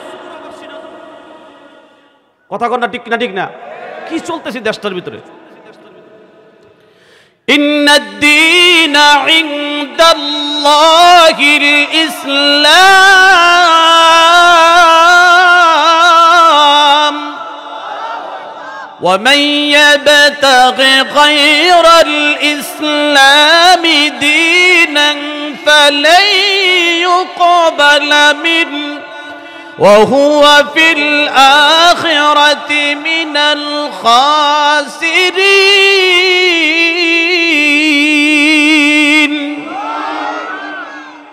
আমার কাছে যারা বসে আর কিন্তু কান ফাটালি দিচ্ছে, আপনারা দূরে জোরে আওয়াজ দিলে অসুবিধা নেই, তো আওয়াজ আপনারা দিয়েন। আল্লাহ কোরআনে বলছেন ইন্নাদ-দীনা ইনদাল্লাহিল ইসলাম, আল্লাহর কাছে মনোনীত ডিসিপ্লিন, সিস্টেম, আইন বিধানের নাম ইসলাম। ইসলামের বিধান একমাত্র আল্লাহর কাছে মনোনীত, পছন্দের। ঠিক না? ঠিক না? ইসলাম কার নাম? কিছু আইনের নাম, কিছু অর্ডারের নাম, কিছু নিষেধের নাম। এটা ইসলাম। কোরআনে কিছু আদেশ দিয়েছেন, কিছু নিষেধ করেছেন। ঠিক না? ঠিক না? বলেন। সুতরাং ওয়ামাইয়াবতাগি গায়রাল ইসলামি দীনা, ইসলামের পদ্ধতি, নিয়ম নীতি ছাড়া অন্য কোনো পদ্ধতি দেখেও যদি আল্লাহরে ডাকে, মাজারে মুরিদ হয়েছে, পীরের মুরিদ হয়েছে, বন্ডর মুরিদ হয়েছে, বন্ড কয় সারা জীবন 40 বছর আকাম করছো, তোমার কথা আল্লাহ শুনবো? তুমি গুনাহগার না? তুমি বাবার দরবারে মুরিদ হও, বাইপাসে অপারেশন করবো, কলিজাতে একটা গুতা দিব, মালিক বাবার দরবারে একটা গুতা দিত, গুতা দিয়া তোমার কলব একবারে জারি করে দেবো, খটখট খটখট করে লড়বো, দেখবো তুমি কামে লেগে গেছো, বাইপাসে আল্লাহর সঙ্গে সাক্ষাৎ হয়ে যাবো এবং তুমি শর্ট পথে জান্নাতে চলে যাবে। লাভটা কি হয়েছে? আগে 40 বছর পর্যন্ত নামাজ না পড়লে নিজের অপরাধী মনে করছে, গাঁজা খাইলে অপরাধী মনে করছে, বাটপারি করলে নিজের অপরাধী মনে করছে। এখন যা করে, গাঁজা খাইলে সব মনে করে, যত পাপ করে সব সব মনে করে, কারণ বাবা বলে দিয়েছে এটা কোনো পাপ না, এটা নেক, আল্লাহ পাওয়ার রাস্তা। যেরকম নাউজুবিল্লাহ। এই জন্যে ভুল জায়গায় যাবেন না, দিন ধর্ম শেষ হবে। সব ক্ষেত্রে তো খাঁটি জিনিস খুঁজেন। অনেকে দেখবেন বাজারে গিয়ে কো ভাই সরিষার খাঁটি তেল আছে? আমার এখানে জসিম ভাই আছেন নাকি? ওই গেছেন গা? জসিম ভাই আলমদিনার সুরেশ তেল বিক্রি করে না, শুনলাম ওই ডিলার, ওই বিভিন্ন জায়গায় সরিষার তেল দেয়। তো খাঁটি সরিষার তেল অনেকে দোকানে গিয়ে বলে ভাই সরিষার তেল দেন, খাঁটি দেন। বাচ্চা কাচ্চা ঠান্ডা লাগে তো দিব মাথার তাল্লার মধ্যে, হাতের বাবু ঘষমু, মাঝে মধ্যে একটু আলু ভর্তা তো দিব, খাঁটি সরিষার তেলটা দেন, লাগলে 10 টাকা বেশি নেন। আমরা কি খাঁটি জিনিস চাই না? চাই না? সবাই চেষ্টা করে খাঁটি জিনিস নেওয়ার জন্য। তো সব ক্ষেত্রে খাঁটি জিনিস চান, সব ক্ষেত্রে খাঁটি খুঁজেন। স্বর্ণ কিনতে গেলে দামি জিনিস খাঁটি খুঁজেন, সব ক্ষেত্রে খাঁটি খুঁজেন। যে খাঁটি দিনের মাধ্যমে জান্নাতে যাবেন, সেই খাঁটি দিনটা কেন খুঁজেন না? সারা জায়গায়, সারা বাংলাদেশে জায়গায় জায়গায় যে বন্ডরা বসে আছে, সব জায়গায় কি খাঁটি দিন, খাঁটি ইসলাম? কথা কোন? সব জায়গায় খাঁটি ইসলাম? কোন জায়গায় খাঁটি ইসলাম? একমাত্র মসজিদ আর মাদ্রাসা হলো খাঁটি ইসলাম। কথা বলেন ঠিক কিনা? ঠিক না? ইন্না হাদাল ইলমা দীনা, ইন্না হাযাল ইলমা দীনা ফানজুরু আম্মান তাখুযু দীনাকুম, এই তোমাদের ইলম, তোমাদের বিদ্যা, তোমাদের কোরআন, এটা হলো ধর্ম। সুতরাং ধর্ম কার কাছে শিখবা? গাঞ্জুরির কাছে, বড়িখুরের কাছে, জট্টাসার কাছে, ফেট্টাসার কাছে, উরুসুলার কাছে? না ধর্ম শিখবা মাদ্রাসাওয়ালার কাছে, হাফেজে কোরআনের কাছে, মসজিদের ইমামের কাছে? কথা কর, মসজিদের ইমামের কাছে। বিরক্ত হইতেছেন আপনারা? এই জন্য ভাইরা আমার, বন্ধুরা আমার, কথা বলতে বলতে অনেক দূরে চলে গেলাম। কোরআনুল কারীমে আল্লাহ বলেছেন, আল্লাহ তাআলা 3 অপরাধীকে মাফ করবেন না। এর মধ্যে 1 নাম্বার, যারা আল্লাহর সঙ্গে শিরিক করে, শিরিককারীকে মাফ করা হবে না। ওয়ালা ইয়াকতুলুনান নাফসাল্লাতী হারামাল্লাহু ইল্লা বিল হক, নিরপরাধ, নিরহ, নিষ্পাপ কোন মানুষকে যদি কেউ হত্যা করে ফেলে, এমন হত্যাকারীকে আল্লাহ মাফ করবেন না। ওয়ালা ইয়াজনুনা, জিনাকারীকে আল্লাহ মাফ করবেন না। 3টা অপরাধ, শিরিক করলে মাফ নাই, জিনা করলে মাফ নাই, মানুষ হত্যা করলে আল্লাহ ক্ষমা করবেন না। এমন 3টা অপরাধ যদি কেউ করে, ইয়ালকা আসামা, সে তার পাপের প্রায়শ্চিত্ত ভোগ করবে, পাপের জন্য খেসারত ভোগ করতে হবে, শাস্তি ভোগ করা লাগবে। আমির হামজার হত্যাকারী, শহীদকারী ওয়াহশী নামক ব্যক্তি আল্লাহর নবীর দরবারে চিঠির প্রস্তাব দিলেন, আল্লাহর নবী, আমি শিরিক করেছি, ইসলাম কবুল করতে চাই, আমি জিনা করেছি, ইসলাম কবুল করতে চাই, আমি আমির হামজার মতো বীর মুক্তিযোদ্ধা, বীর উত্তম, বীর শ্রেষ্ঠ, বীর প্রতীক একজন যোদ্ধাকে, ইসলামের পক্ষের একজন যোদ্ধাকে নিজ হাতে শহীদ করেছি, আমি তওবা করতে চাই, আপনার দরবারে কি আমার জন্য তওবার ব্যবস্থা আছে? আমার নবী কোনো জবাব দেয় নাই। আল্লাহ জিবরাইলকে ডাক দে, জিবরাইল, এ জিবরাইল, আর দেরি করো না, যাও আমার নবীর কানে জানিয়ে দাও, আমি আল্লাহ এ ওয়াহশী নামক গোলামের তওবা কবুল করতে চাই। বলেন সুবহানাল্লাহ। রহমান কে? আওয়াজ দিয়ে জোরে বলেন, রহমান কে? সত্তার কে? গফফার কে? রহিম কে? কোনো সন্দেহ আছে? ম্যানেজ করা যায় ঘরে বিষয়, আল্লাহ ম্যানেজ করা যায় ঘরে বিষয়। কোন জায়গায় গিয়া? ঘরে বসে ম্যানেজ করা যায়। রবকে তো ডাকি না যে পরিমাণ ডাকার দরকার। সব ক্ষেত্রে পরামর্শ করবেন আল্লাহর সাথে, সব ক্ষেত্রে পরামর্শ করবেন আল্লাহর সাথে আগে, এরপরে বান্দার কাছে যাবেন। বিপদে পড়লেই তো যায়, যে বিষয়ে পারদর্শী এর কাছে আগে দৌড় দেন, আগে আল্লাহরে বলেন না, আল্লাহ পোলাটা বিদেশ পাঠামো, একটু বিদেশের বাও করে দিন, ম্যানেজ করে দিন, ব্যবস্থা করে দিন। আপনি না করলে কেন হইব? এমনভাবে কথা বলবেন আল্লাহর সাথে গোপনে গোপনে, যেন আপনি একবার আল্লাহর কাছে পায়ে কথা বলতেছেন। আনতা আবুদাল্লাহা কাআন্নাকা তারাহু ফাইন লাম তাকুন তারাহু ফাইন্নাহু ইয়ারাক। তুমি আল্লাহকে এমন মনে করো না যদি তুমি আল্লাহরে দেখো। এতটুকু কামেল যদি না হতে পারো, এটা তো মনে করতে পারো যে তোমার আল্লাহ তোমারে দেখে। তো আল্লাহ আমারে দেখলে তো, কত অন্ধ মানুষ নিজে দেখে না, অন্য তারা দেখে, তার মানে কি কথা আদান প্রদান হয় না? তো আল্লাহ কি আপনার সাথে কথা বলতে পারে না? এজন্য আল্লাহকে বলবেন, সব ক্ষেত্রে আল্লাহকে বলেন না আগে, এমন মানসিকতা তৈরি করেন, দেখবেন ওটু হবে, সব হবে, সমস্ত ইচ্ছাই পূরণ হবে, হালাল আর জায়েজ যেগুলো আছে। এজন্য আল্লাহর সাথে বেশি বেশি করে কথা বলবেন। আসুন, যেটা বলতেছিলাম, আল্লাহ জিবরাইলকে পাঠিয়ে দিলেন, জিবরাইল এই আয়াতটা নিয়ে যাও, আমার নবীর কানে জানায় দাও। আগের আয়াতে আমি বলেছি জিনাকারীকে মাফ করব না, শিরিককারীকে মাফ করব না, মানুষ হত্যাকারীকে মাফ করব না, তবে তার মাফের জন্য ব্যবস্থা আমি আল্লাহ করে দিয়েছি। জোরে কোন সুবহান, আরো জোরে বলেন না সুবহানাল্লাহ। ইল্লা মান তাবা ওয়া আমানা ওয়া আমিলা আমালান সালিহা ফাউলাইকা ইউবাদদিলুল্লাহু সাইয়্যাতিহিম হাসানাত। আল্লাহ রাব্বুল আলামিন বলেন, মানুষ হত্যা করার পরে, জিনা করার পর, শিরিক করার পর, ইল্লা মান তাবা, যে তওবা করে, ওয়া আমানা, এবং ঈমান আনে, ওয়া আমিলা আমালান সালিহা, নেক আমল করে। শর্ত হলো 3টা। 3 শর্তের মাধ্যমে আল্লাহ তাআলা অতীত জিন্দেগীর, অতীত লাইফের সমস্ত গুনাহ মাফ করবেন। এর মধ্যে 1 নম্বর শর্ত হলো ইল্লা মান তাবা, যারা তওবা করবে। তওবাতুন শব্দের অর্থ হলো ফিরে আসা। একটু আওয়াজ দিয়ে সকলে বলেন, তওবার শব্দের শাব্দিক অর্থ হলো ফিরে আসা। যখন কি আসা? কোত্থেকে ফিরে আসবেন? যে পাপ করতেছিলেন, পাপ থেকে ফিরে আসবেন। তওবা 2 ধরনের, এক হলো ইমানদারের তওবা, একটা বেঈমানের তওবা। বেঈমানের তওবা হলো হিন্দু থাকলে হিন্দু আনার সংস্কৃতি ছেড়ে দিবে, খ্রিস্টান থাকলে খ্রিস্টান সংস্কৃতি ছেড়ে দিবে, ইহুদি থাকলে ইহুদি ধর্ম ছেড়ে দিবে, অন্য ধর্ম থেকে ইসলামের দিকে ফিরে আসবে, ওইটা ছেড়ে দিয়ে আসতে হবে। আর মুমিন হলে যে গুনাহ করতেছিল ওই গুনাহ ছেড়ে দিতে হবে। গুনাহ থাইকা আল্লাহর দরবারে তওবা করা মানে উপহাস করা। আমি পাপও করি আবার মাপও চাই, আমি ময়লা আগে ধুইয়া নিয়া পরে ময়লা বেজা, এর তামাশা করা। এজন্য ইল্লা মান তাবা, যারা তওবা করে, ওয়া আমানা এবং ঈমান আনে, ওয়া আমিলা আমালান সালিহান, নেক আমল করে, আল্লাহ বলেন ফাউলাইকা ইউবাদদিলুল্লাহু সাইয়্যাতিহিম হাসানাত। আমার আল্লাহ এমন তওবাকারীর অতীত জিন্দেগীর সমস্ত গুনাহ, যত গুনাহ তার জীবনে লেখা ছিল, তার অন্তরে লেখা ছিল, তার খাতায় লেখা ছিল, সমস্ত গুনাহগুলোকে আমার আল্লাহ দয়া করে মায়া করে আল্লাহ তাআলা সমস্ত গুনাহগুলোকে নেক বানায়া দেয়। গুনাহ পরিমাণ নেকি তার আমল নামে আল্লাহ জমা করে দেয়। বলেন সুবহানাল্লাহ। কত বড় দয়ালু মালিক, চিন্তা করা যায়। কত বড় গফফার, যে পরিমাণ পাপ ছিল ওই পরিমাণ নেক পাপের জায়গায় বসায় দেয়। সুবহানাল্লাহ। কত বড় ইহসান আর কত বড় দয়া। ভাই জানগা নাকি? যায়েন না, দোয়া হয়ে যাবে গল্প সময়ের ভিতরে। অনেক কষ্ট হইতেছে আপনাদের না? বিরক্ত হইতেছেন? শেষ করে দিব? আপনাদের অসুবিধা হলে তো আমার ডবল সুবিধা, যাওন যাইব তাড়াতাড়ি।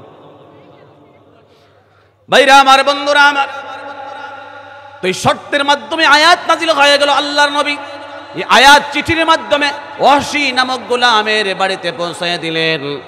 আল্লাহ বলেছেন তওবা করো, ঈমান আনো, নেক আমল করো। 3 শর্ত, তোমার গুনাহ মাফ হয়ে যাবে, এমনকি খুন করেছো এটাও মাফ হয়ে যাবে, জিনা করছো এটাও মাফ হয়ে যাবে।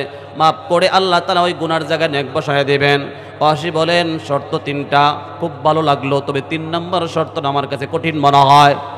তওবা করা সহজ, বাপ দাদার ধর্ম ছেড়ে দিয়ে চলে আসবে বড় সহজ, ঈমান আনা সহজ, কিন্তু সারা জীবনভর নেক আমল ধরে রাখতে পারবো কিনা, নেক আমল কন্টিনিউ করতে পারবো কিনা, নেক আমল আমি কন্টিনিউ মৃত্যুর আগ পর্যন্ত চালিয়ে যেতে পারবো কিনা, এই ব্যাপারে আমার বড় সন্দেহ লাগে।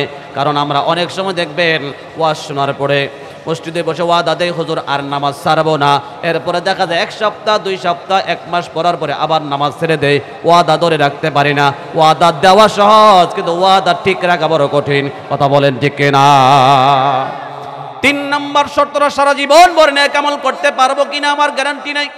আমার ভিতরে ভয় লাগে, যদি আমি শর্ত পূরণ না করতে পারি কিয়ামতের ময়দানে আমার আল্লাহ আমাকে মাফ মনে হয় করবে না। এমনি আল্লাহ রাব্বুল আলামিন জিবরাইলকে ডাক দিয়ে কয়, জিবরাইল আমার নবীর দরবারে আরেকটা আয়াত নিয়ে যাও, আমি আল্লাহর সহজ করে দিলাম, ওয়াহশীর তওবার ব্যবস্থা করে দিলাম। আল্লাহ আরেকটা আয়াত নাযিল করলেন, বলেন সুবহানাল্লাহ। ইন্নাল্লাহা লা ইয়াগফিরু আন ইউশরাকা বিহি ويغفر ما دون ذلك لمن يشاء।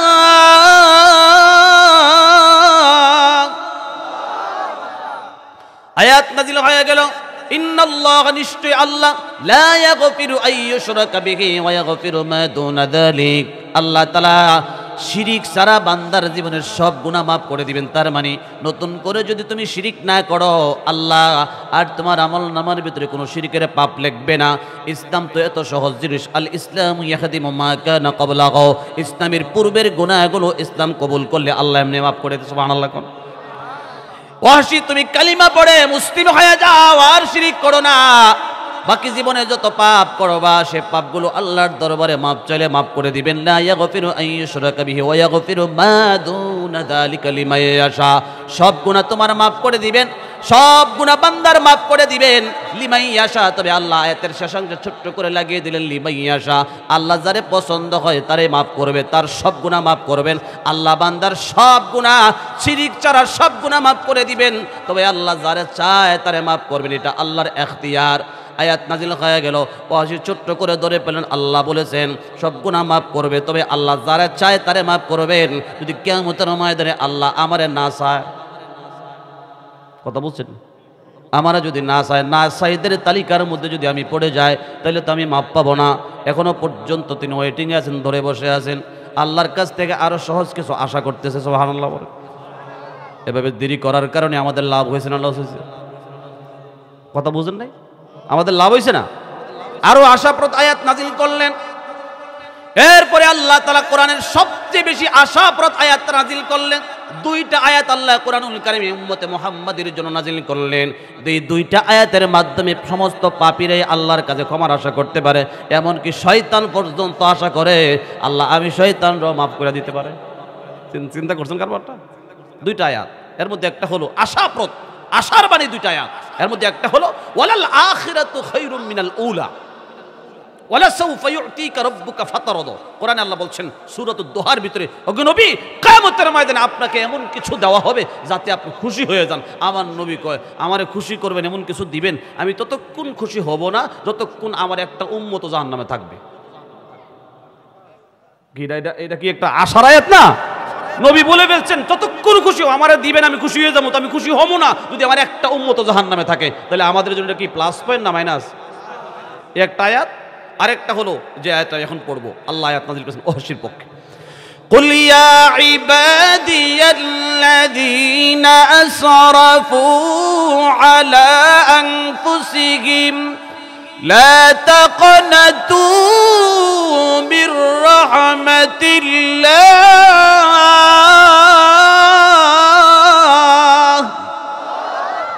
إن الله يغفر الذنوب جميعا إنه هو الغفور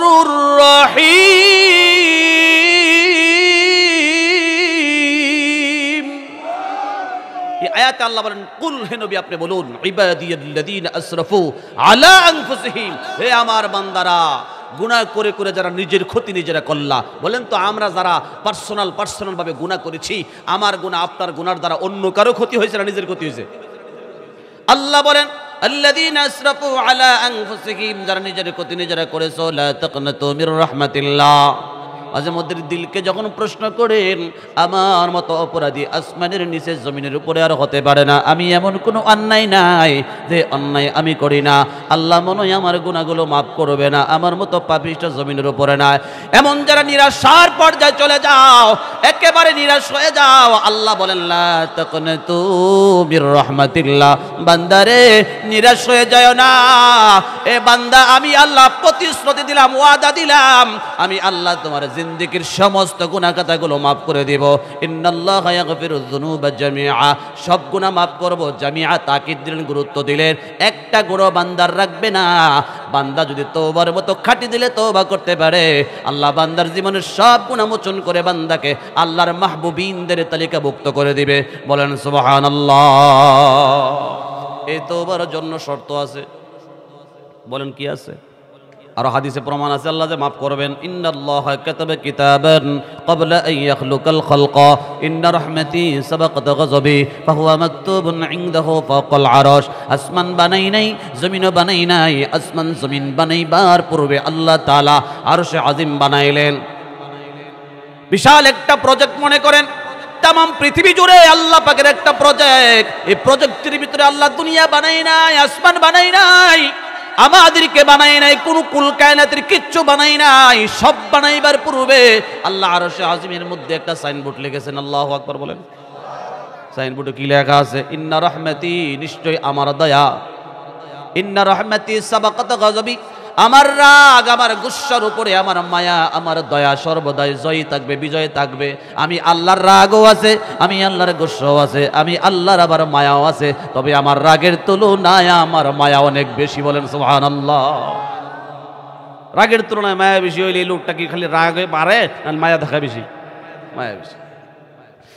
তামবিহুল গাফিলিন নামক কিতাব ইমাম সমরকান্দি রাহমাতুল্লাহি আলাইহি লেখেন, আল্লাহর রহমতকে, মায়াকে, দয়াকে আল্লাহ তাআলা 100 ভাগ করলেন কোরবানির ঈদে। যেমন আপনারা পশু কোরবানি করার পরে 7 বন্টন করেন, অনেকে 7 বন্টন করেন, 7 ভাগে কোরবানি আছে না? যেমন ভাগ করেন আল্লাহ মায়া, দয়া, রহমতকে 100 ভাগ করছেন। কয় ভাগ? 99টা ভাগ আল্লাহ নিজের কাছে রাখছেন। 1 ভাগ মায়া আর দয়া রহমত গোটা পৃথিবীর মধ্যে বন্টন করেছেন। ওই মায়া থেকে আংশিক পেয়েছেন আপনারা মা, ওই মায়া থেকে আংশিক পাইছেন আপনারা বাবা। তাম পৃথিবীর মায়ের জগৎ, তাম পৃথিবীর বাবার জগৎ।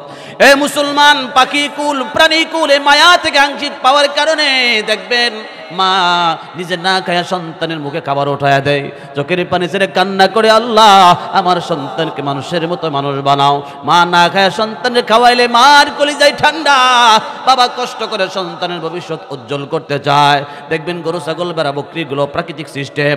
একটা বকরি তার বাচ্চাকে জন্ম দেওয়ার পরে হাত নাই, ধরতে পারে না, জিব্বা দিয়া লিয়া লিয়া চাইটা চাইটা আদর ভালোবাসা দেয়। এই মায়েটা শিক্ষা দিল কে? কি কথা বুঝেন না এখনো? একটু আওয়াজ দেন, কে দিল?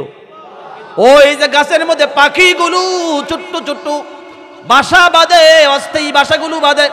বাচ্চা জন্ম দেওয়ার পরে পাখি বাচ্চা জন্ম দেওয়ার পর বাচ্চা ফোটানোর পরে দেখবেন ওই মাঠে চলে যায় ছোট্ট ছোট্ট পোকামাকড়, ছোট্ট ছোট্ট দানা, এগুলো খাইতে খাইতে গলা পর্যন্ত বড়ে, বাসায় রিটার্ন ফেরত এসে আবার উল্টা বের করে নরম নরম করে তার বাচ্চারা খাবারগুলো ওঠায়া দেয়। এই মায়াটা শিক্ষা দিল কে? তাম পৃথিবীর ভিতরে যদি আল্লাহর 100 ভাগ মায়া থেকে 1 ভাগ মায়া দেওয়ার কারণে গোটা পৃথিবীর মায়ের জগৎ তাদের বাচ্চার প্রতি মায়া দেখাতে পারে, বাবা তার সন্তানের প্রতি মায়া করতে পারে, যে আল্লাহর কাছে 99 ভাগ মায়া আর দয়া রহমত রয়ে গেল, ওই আল্লাহ আমাদেরকে কি পরিমাণ মায়া করতে পারে। সে আল্লাহ ডাক দিয়া বান্দা, লা তাকনাতু মির রাহমাতিল্লাহ, আমার মায়া আমার দয়া আমার রহমত থেকে নিরাশ হয়ে যায় না, আমি আল্লাহ তোমার জীবনের সব গুনাহগুলো মাফ করে দিব। এবার আওয়াজ দিয়া বলেন, আমরা আমাদের গুনাহগুলো আল্লাহর দরবার থেকে মাফ নিতে চাই কিনা চাই না? এই মাফের জন্য 3টা শর্ত হাদিসের ইমামগণ সুন্দর করে ব্যাখ্যা লিখেছেন। লিত্তাওবাতি সালাসাতু শুরুতিন, তাওবার জন্য 3টা শর্ত রয়েছে। আহাদুহা আইয়াকলা আনিল মাসিয়া, 1 নম্বর শর্ত হলো গুনাহ থেকে ফিরে আসা লাগবে, ফিরে না আসলে গুনার জন্য তওবা কবুল হয় না। আমাদের অঞ্চলে চর অঞ্চল আছে, এখানে চাচা আছেন না? আছেন, উনি কিছু চিনবেন। নরসিংদীর ভিতরে কিছু সর আছে, মাঝের সর আছে, একটা মাঝের সর, আপনারা চিনবেন না, হয়তো অনেকে চিনতে পারেন, ওইদিকে যদি যাওয়া থাকে। বর্ষাকাল ছাড়াও যথেষ্ট পানি থাকে, বর্ষাকাল তো একবার সব দিকে পানি, ওনারা সরে মাঝখানে, এবং মাঝের সর। এক লোক মনে করেন, বোঝার জন্য বলতেছি, কথা খেয়াল করতেছেন, ঢাকা শহর থেকে এক লোক গেছে মাঝের সরে বেড়াইতে, যাওয়ার পরে চর অঞ্চল তো ব্যবস্থাপনা খুবই ঢিলা এবং ভালো না, একবারে কষ্টদায়ক। তো উনি সেখানে গেলেন বেড়াইতে, স্বাস্থ্যবান লোক, ডায়াবেটিসের লোক, পেট বড়, সেখানে গিয়া ভালো মন্দ খাইছেন, গরুর গোস্ত, খাসির গোস্ত, মাছ টাছ, দুধ টুধ, দই টই ইচ্ছা মতো খাইছে। খাওয়ার পরে মানুষ তো জানেনি দুনিয়াতে আপনি যত ভালো খাবার এখান, এগুলো রাখার কোনো ভাব আছে? 1-2 ঘন্টা পরে নিম্ন সব দেখা দিবে, প্রাকৃতিক সিস্টেম। এরপরে এটা ডেলিভারি দেওয়ার জন্য রাস্তা খুঁজতে হয়, যে কোনো জায়গায় রাখাও যায় না, যে এটা রেখে তুই এক জায়গায় ভালো জিনিস খেতে, মাছ খাইছি, গোস খাইছি, তো এটা প্যাকেট করে তুই ফ্রিজে বাও নাই, আসে নাকি বাও? কথা কর না, এটা এমন এক জায়গায় রাখতে হয়, জায়গা খুঁজতে হয়, কোন জায়গায় ডেলিভারি দেওয়া যায়, যে কোনো জায়গায় রাখা যায় না। তো উনি সে শহর অঞ্চলে গেছে, যাওয়ার পরে ভালো মন্দ খাওয়ার পরে নিম্ন সব দেখা দিয়েছে, বাথরুম খুঁজতেছে। ভাই আমার তো একটু হাই কমোড লাগে, আমি শহরে থাকি, উন্নত মানের ব্যবস্থাপনা আমার বাসায়, একটু হাই কমোড দেখান। ভাই হাই কমোড তো দূরের কথা, লো কমোডও নাই, এ শহর অঞ্চল আইছেন আপনি। আমরা কিভাবে জরুরত সারি, বা আমরা বাঁশের সাঁকো দিয়া, ওই যে মেরা গাছ আছে না, আপনার মেরা গাছ চিনেনি, গুটি ধরে গোটা ধরে যায়, এরা নদীর অঞ্চলে বেশি থাকে, ওই গাছের সঙ্গে বাঁশের সাঁকো দিয়া, এরপরে ঝুলন্ত বাথরুম, সালার বেড়া, আল সালা দিয়া বাথরুম। কোন সালা দিয়া? এই আল সালা দিয়া যাইতে, পেট বড় মোটা তাজা, উনি কয় এই দোতলাত কেমনে যাবো আমি? বর্ষাকাল পানিতে থইতে চতুর্দিকে, এছাড়া কোনো বাউ নাই, এই বাথরুম বানালে পানি উঠে যা, আমাদের কোনো ব্যবস্থা নেই, ওইটা যাওয়া লাগবে, নাহলে কাপড় নষ্ট হবে। শেষ পর্যন্ত উনি কষ্ট করে ওই বায়া ওইটা গিয়ে যখন বসতে চাইছিল, বাইঙ্গা পড়ে গেছে। 10 বছরের ময়লা নিচে জমা, একেবারে ডুবে গেছে। আচ্ছা বলেন, এই যে ময়লা ডুবলো, এখন ওই জায়গায় রাইখা ওনারে দোয়ার কোনো ভাব আছে? পরিষ্কার করতে হলে সেখান থেকে একটা রশি দিয়া ধরলে, টাইনা শেষ রেয়া, শুকনা জায়গায় আয়না, খের কুটা দিয়ে পরিষ্কার করিয়া, নদীতে নিয়ে সুবায়া, এরপরে যদি সাবান সুরাতে পরিষ্কার করবে, কিন্তু ওই জায়গায় রাখা পরিষ্কার করার কোনো ভাব আছে নাকি বলেন? ঘুষখুর ঘুষে থাইকা, সুদখুর সুদে থাইকা, জানাকার জানাই থাইকা, অপরাধে থাইকা কন্টিনিউ আবার জুমার দিন মসজিদে যায়। উনি বহু আকাম পাপে লিপ্ত, আল্লাহ জানে, উনিও জানে যে আমি যথেষ্ট পাপ করি। জুমার দিন মসজিদে গিয়ে ইমাম সাহেব যখন রব্বানা জালামনা, উনি কান্দতেছে, অথচ উনি এখান থেকে উঠে আইসা আবার ওই সুদের দোকানে বসবে, আবার এই ঘুষের দোকানে বসবে। বিচার করতে গেলে সুদ ঘুষ সরা বিচার করে না, আসেনি? কথা কর না, আছে না? নামাজও ঠিক আছে, আবার ঘুষও খায়, সুদও খায়, তার মানে নামাজ ঠিক মতো হচ্ছে না। কোরআনে স্পষ্ট, আল্লাহ স্পষ্ট বলছেন যে ইন্নাস সালাতা তানহা আনিল ফাহশাই ওয়াল মুনকার ওয়া লাযিকরুল্লাহি আকবার। এই নামাজ মানুষকে সমস্ত অশ্লীল গর্হিত কর্মকাণ্ড থেকে বিরত রাখে। তা রাখে না কেন? তো তার নামাজ সঠিক হচ্ছে না। অবশ্যই ঝামেলা তার মধ্যে, কোরআনের মধ্যে কোনো ঝামেলা নেই, কোরআনের কথাতে কোনো ঝামেলা নেই। কি বলেন, কথা ঠিক কিনা? ঠিক না?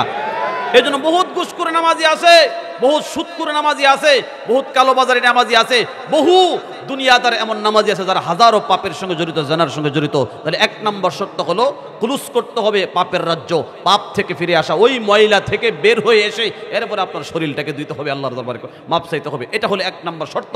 2 নম্বর শর্ত আইয়ান্দামা আলা ফি'লিহা, অতীত পাপের জন্য লজ্জিত হওয়া, অনুশোচনা করা, অনুতাপ করা। আর 3 নম্বর শর্ত হলো আইয়াজামা আজমান জাজিমান আল্লাহ ইয়াউদ আলাইহা, আর পাপ করব করব না, আর গুনাহ করব না, এই প্রতিশ্রুতি দেওয়া আল্লাহকে। 4 নম্বর শর্ত, ফাইন কানাত তাতাআল্লাকু বিআদমিগিন ফালাহু শারতুন রাবিউন। হাদিসে আসছে যদি বান্দার সাথে কোনো লেনদেন থাকে, কারো জমি দখল করছে, কারো ক্ষেত নিয়ে গেছে, কারো টাকা আত্মসাৎ করছে, আছে না এমন লোক? কথা কন না, আছে না নাই? মানুষের সঙ্গে লেনদেনে ঠকানো, বাটপারি, সিটারি, মানুষকে মারছে, জুলুম করছে, অত্যাচার করছে, এখন বাড়িতে মাদ্রাসা মসজিদ করে একবার বিশাল বড় হুজুর হাদিস সাহেব হয়ে গেছে, অথচ অতীতের লাইফ স্টোরি তালাশ করে দেখা যায় তার নামে বহুত মামলা, বহুত মানুষের উপর জুলুম করছে, অত্যাচার করছে, শেষ বয়সে আল্লাহর ওলি হয়ে গেছে। আছে না এমন? কিয়ামতের ময়দানে আল্লাহর দরবারে হাজির করা হবে, কয়েক ট্রাক নিয়ে কিছু আল্লাহর দরবারে হাজির। রাসূল বলছে আতাদরুনা মানিল মুফলিস, তোমরা কি ফকির চিনো? সাহাবীরা বলেন হ্যাঁ চিনি, ভিক্ষা করে টাকা নেয়, ঘর নাই, বাড়ি নাই, এই লোকটা ফকির? না, আসবে কিয়ামতের ময়দানে, নেকির অভাব নাই, বিশাল নেকি নিয়ে আসবে। আল্লাহ জান্নাতের টিকিটটা দেন, চাবিটা দেন। আল্লাহ বলবে মামলা আছে তোমার নামে। কি মামলা? এক লোক এসে বলবে আমার থাপ্পড় দিছে, দাঁত ফালাই দিছে, দেখেন দাঁত ভেঙে লাইছে, এই মামলা আমি পাই না, বিচার পাই না। উনি পাওয়ারফুল লোক, ওনার সামনে দাঁড়াবার কোনো ক্ষমতা ছিল না, সব বিচারক ওনার পক্ষে রায় দিয়েছে, ওনার পক্ষে, আমাকে অনেক জুলুম করছে, আল্লাহ তোমার দরবারে বিচার চাই। লা যুলমাল ইয়াউম, আজকের দিনে কোনো জুলুম নাই, এখানে কোনো বেইনসাফি নাই, যা হবে সব ইনসাফ হবে। কথা বলেন ঠিক কিনা? ঠিক না? ইন্নাল্লাহা সারিউল হিসাব, হিসাব হবে দ্রুত, লেন্ডি প্রসেস নয়। আজকে অন্যায় আর 20 বছর পরে সাজা, এমন না। আমাকে বাংলাদেশের সিস্টেম কি, গণতান্ত্রিক সিস্টেম কি? 20 বছরে আবরার ফাহাদের হত্যাকারীরা জেলে আছে, এখনো মাত্র পালাইছে গতকাল একটা। চিন্তা করছেন কারো একটা অন্যায় করছে, ফাঁসির রায় হয়েছে, কার্যকর করে ফেলেন। ওসি প্রদীপ 200-র মতো মানুষ খুন করছে, ওই কক্সবাজারের টেকনাফি থেকে 200-র মতো নিরহ মানুষকে সে খুন করেছে ওসি প্রদীপ। মামলা, ফাঁসির রায় হয়ে জেলে আছে, কেন? এত দেরি কেন? অপরাধ করছে, এই জাতিকে দেখায় দেন অপরাধ করলে শাস্তি কি হয়। যদি 20 বছর পরে তারা ফাঁসি দেওয়া হয়, 20 বছর পরে এই জাতি জানবে না তারা ফাঁসি কেন দেয়, কোন কারণে ফাঁসি দেয়, এই কারণেই জানবে না। তো না জানলে লাভ কি? আজকে অন্যায় করলে কালকে শাস্তি দিলে বুঝবে যে এই অন্যায়ের কারণে এই শাস্তি। এই গণতান্ত্রিক সিস্টেম দেখেন, অপরাধ চলতেই থাকে, অপরাধ বাড়তেই থাকে, কিন্তু যেই ফাঁসিটা সে যাই দেয়, এগুলোর দ্বারা দেশের কোনো ফায়দা হয় না, জনগণের কোনো ভাগ্য পরিবর্তন হয় না, মানুষ ভালো হয় না, আদর্শবান হয় না। তো আসুন যে কথাটা বলতেছিলাম, তো কিয়ামতের ময়দানে সবচেয়ে বড় কাঙ্গাল হবে যে লোকটা মানুষের সঙ্গে লেনদেন পেশ লাগায়া মৃত্যুবরণ করে। তাইলে 4 শর্তের মধ্যে 4র্থ নম্বর শর্ত হলো বান্দার লেনদেন বান্দার সাথে ক্লোজ করতে হবে, সমাধান করতে হবে। 4টা শর্ত মেনে কেউ যদি আল্লাহর দরবারে মাপ চায়, আল্লাহ রাব্বুল আলামিন আত-তাইবু মিনাজ যামবি কামাল্লা যামবালা, গুনাহ থেকে তওবাকারীকে এমন নিষ্পাপ বানায় যেন তার কোনো গুনাহই ছিল না। সুবহানাল্লাহ বলেন, আরো জোরে চিল্লায়া বলেন না সুবহানাল্লাহ। তো এমন ভাবে আমরা তওবা করতে চাই না, চায় না। আর আমাদের সিস্টেম তওবাটাকে দেখেন, আশ্চর্য লাগে আমার কাছে। এটা এখনো গ্রামগঞ্জে লোকালে বহু জায়গায় পাওয়া যায়, যারা শিক্ষা দীক্ষা না থাকার কারণে একেবারে আত্মা বের হয়ে যাচ্ছে, সকল্লাই দিছে, মেয়ে গিয়ে দৌড়ায় গেছে বাপের বাড়ি থেকে, স্বামীর বাড়ি থেকে বাপের বাড়িতে আব্বা জায়গা, তো গিয়ে আঙ্গুর সিপা রসলিয়া চামচ নিয়ে বাবার গলায় দিছে, বাবা বায়া বায়া পুরে যা গিলার মতো শক্তি নাই, বড় বলে ডাক দা আব্বা আমি আইছি, চায় না। এমত অবস্থায় আরেক পুলায় দৌড়ে গেছে, হুজুর আয়েন, কই যাবো? আমার আব্বারে তোবাটা পড়াই দিয়ে যান, আব্বা জায়গা। তো গেছে হুজুরের তোবা পড়াইতে গিয়ে দেখেন না, চিনেও না, কথাও কয় না, শব্দ নাই। এই লোকের তোবা পড়ার কোনো ব্যবস্থা আছে? তখন কি তোবার টাইম? তো হুজুরে চিন্তা করলো যদি তোবাটা না পড়ায় তাহলে তো আমার চাকরি গান যাইব, যে আমার আব্বা মৃত্যুর সময় হুজুরে তোবা পড়াইছে না, এই হুজুরের খাওয়ানো দিতাম না, বেতনও দিতাম না, বিদায় করো তাড়াতাড়ি। কেমন লোক, হ্যাঁ, ইমোশনাল টাইম। এই জন্য হুজুর চিন্তা করলো না, আমার তোবা আমি ফিরে যাই, তো আস্তাগফিরুল্লাহ, হুজুরেরটা হুজুরে ফিরে থাকা, ওই লোকের কোনো লাভ হয় নাকি? কথা কন। এই জন্য তওবা করতে হবে, হিতাহিত জ্ঞান থাকতে, সুস্থ থাকতে, বিবেক থাকতে, স্বাভাবিক থাকতে। যে বসে আছেন এমন স্বাভাবিক থাকতে, প্রত্যেকদিন রাতের গভীরে রবের দরবারে কাইমুন বাক্যে অন্ধকার রাত্রে আল্লাহর কাছে কান্না করা, পার্সোনাল কথা বলা, এত কান্না করা, ঘর পড়ছে, বাড়ি পড়ছে, একটা সন্তান পুড়ে মারা গেছে, বউ মারা গেছে, যেমন জিলে ব্যথার বেদনা অটোমেটিক চোখ দিয়ে পানি বের হয়, অতীত লাইফের পাপের জন্য, অন্যায়ের জন্য এমন আল্লাহর দরবারে অনুশোচনা করে, অনুতাপ করে, আফসোস করে কান্না করা। কোন চেহারায় আমি আমার রবের সামনে দাঁড়াবো? কোন চেহারায় আমি আমার আল্লাহর সামনে দাঁড়াবো? হযরত আবু বকর তো কান্না করতেন, আল্লাহ আমার একটা খেরকুটা বানায় দিতা, কত ভালো ছিল, আমার একটা প্রাণহীন বস্তু বানায় দিতা, কত ভালো ছিল, আমি কোন চেহারায় তোমার সামনে দাঁড়াবো? অথচ জান্নাতের সনদপ্রাপ্ত সাহাবী, আর আমাদের গুনার শেষ নাই, আমাদের অনুশোচনা নাই। কি বলেন, কথা ঠিক কিনা রেখে না? এজন্য রমজান সামনে আগত, এই স্পেশাল মাস, গুনাহ মাফের মাস, গুনাহ নেক কামাই করার মাস, আল্লাহর প্রিয় হওয়ার মাস, মুত্তাকি হওয়ার মাস। আল্লাহ আমাদেরকে সামনের মাসটাকে যথাযথ কদরদানি করে, মূল্যায়ন করে আল্লাহর পিয়ারা, আল্লাহর দুস্ত, আল্লাহর মাহবুব হওয়ার তৌফিক দেখ। সকলে বলি আল্লাহুম্মা আমিন। আলহামদুলিল্লাহ, আজকের আয়োজনে আপনারা এসে খুশি না বেজার? আরো জোরে বলেন, খুশি না বেজার? আলহাজ মিজানুর রহমান মিজান ভাই, হাজার উলামায়ে কেরামের মাহবুব, প্রিয় মানুষ, সরমনার হযরতগণ এসে ওনার বাসায় মেহমান হন প্রায় সময়, এটা আপনারা অনেকে জানেন, অনেকে জানেন না। যথেষ্ট মুতাবার গ্রহণযোগ্য একজন ব্যক্তিত্ব, বাংলাদেশের হাজার ওলামা একরাম ওনাকে মহাব্বত করে। আলহামদুলিল্লাহ উনি যথেষ্ট পরামর্শ দিয়েছেন, বুদ্ধি দিয়েছেন, শ্রম দিয়েছেন এই আয়োজনটা করার জন্য। প্রতিটা বছর যেন আমরা না থাকলেও, উনি না থাকলেও, এলাকার মুরব্বীরা না থাকলেও আমরা যুবকরা যেন এই মাহফিলটা ধরে রাখতে পারি, আল্লাহ তৌফিক দিয়ে বলেন আমিন। কিয়ামত পর্যন্ত হাত্তাল মাউত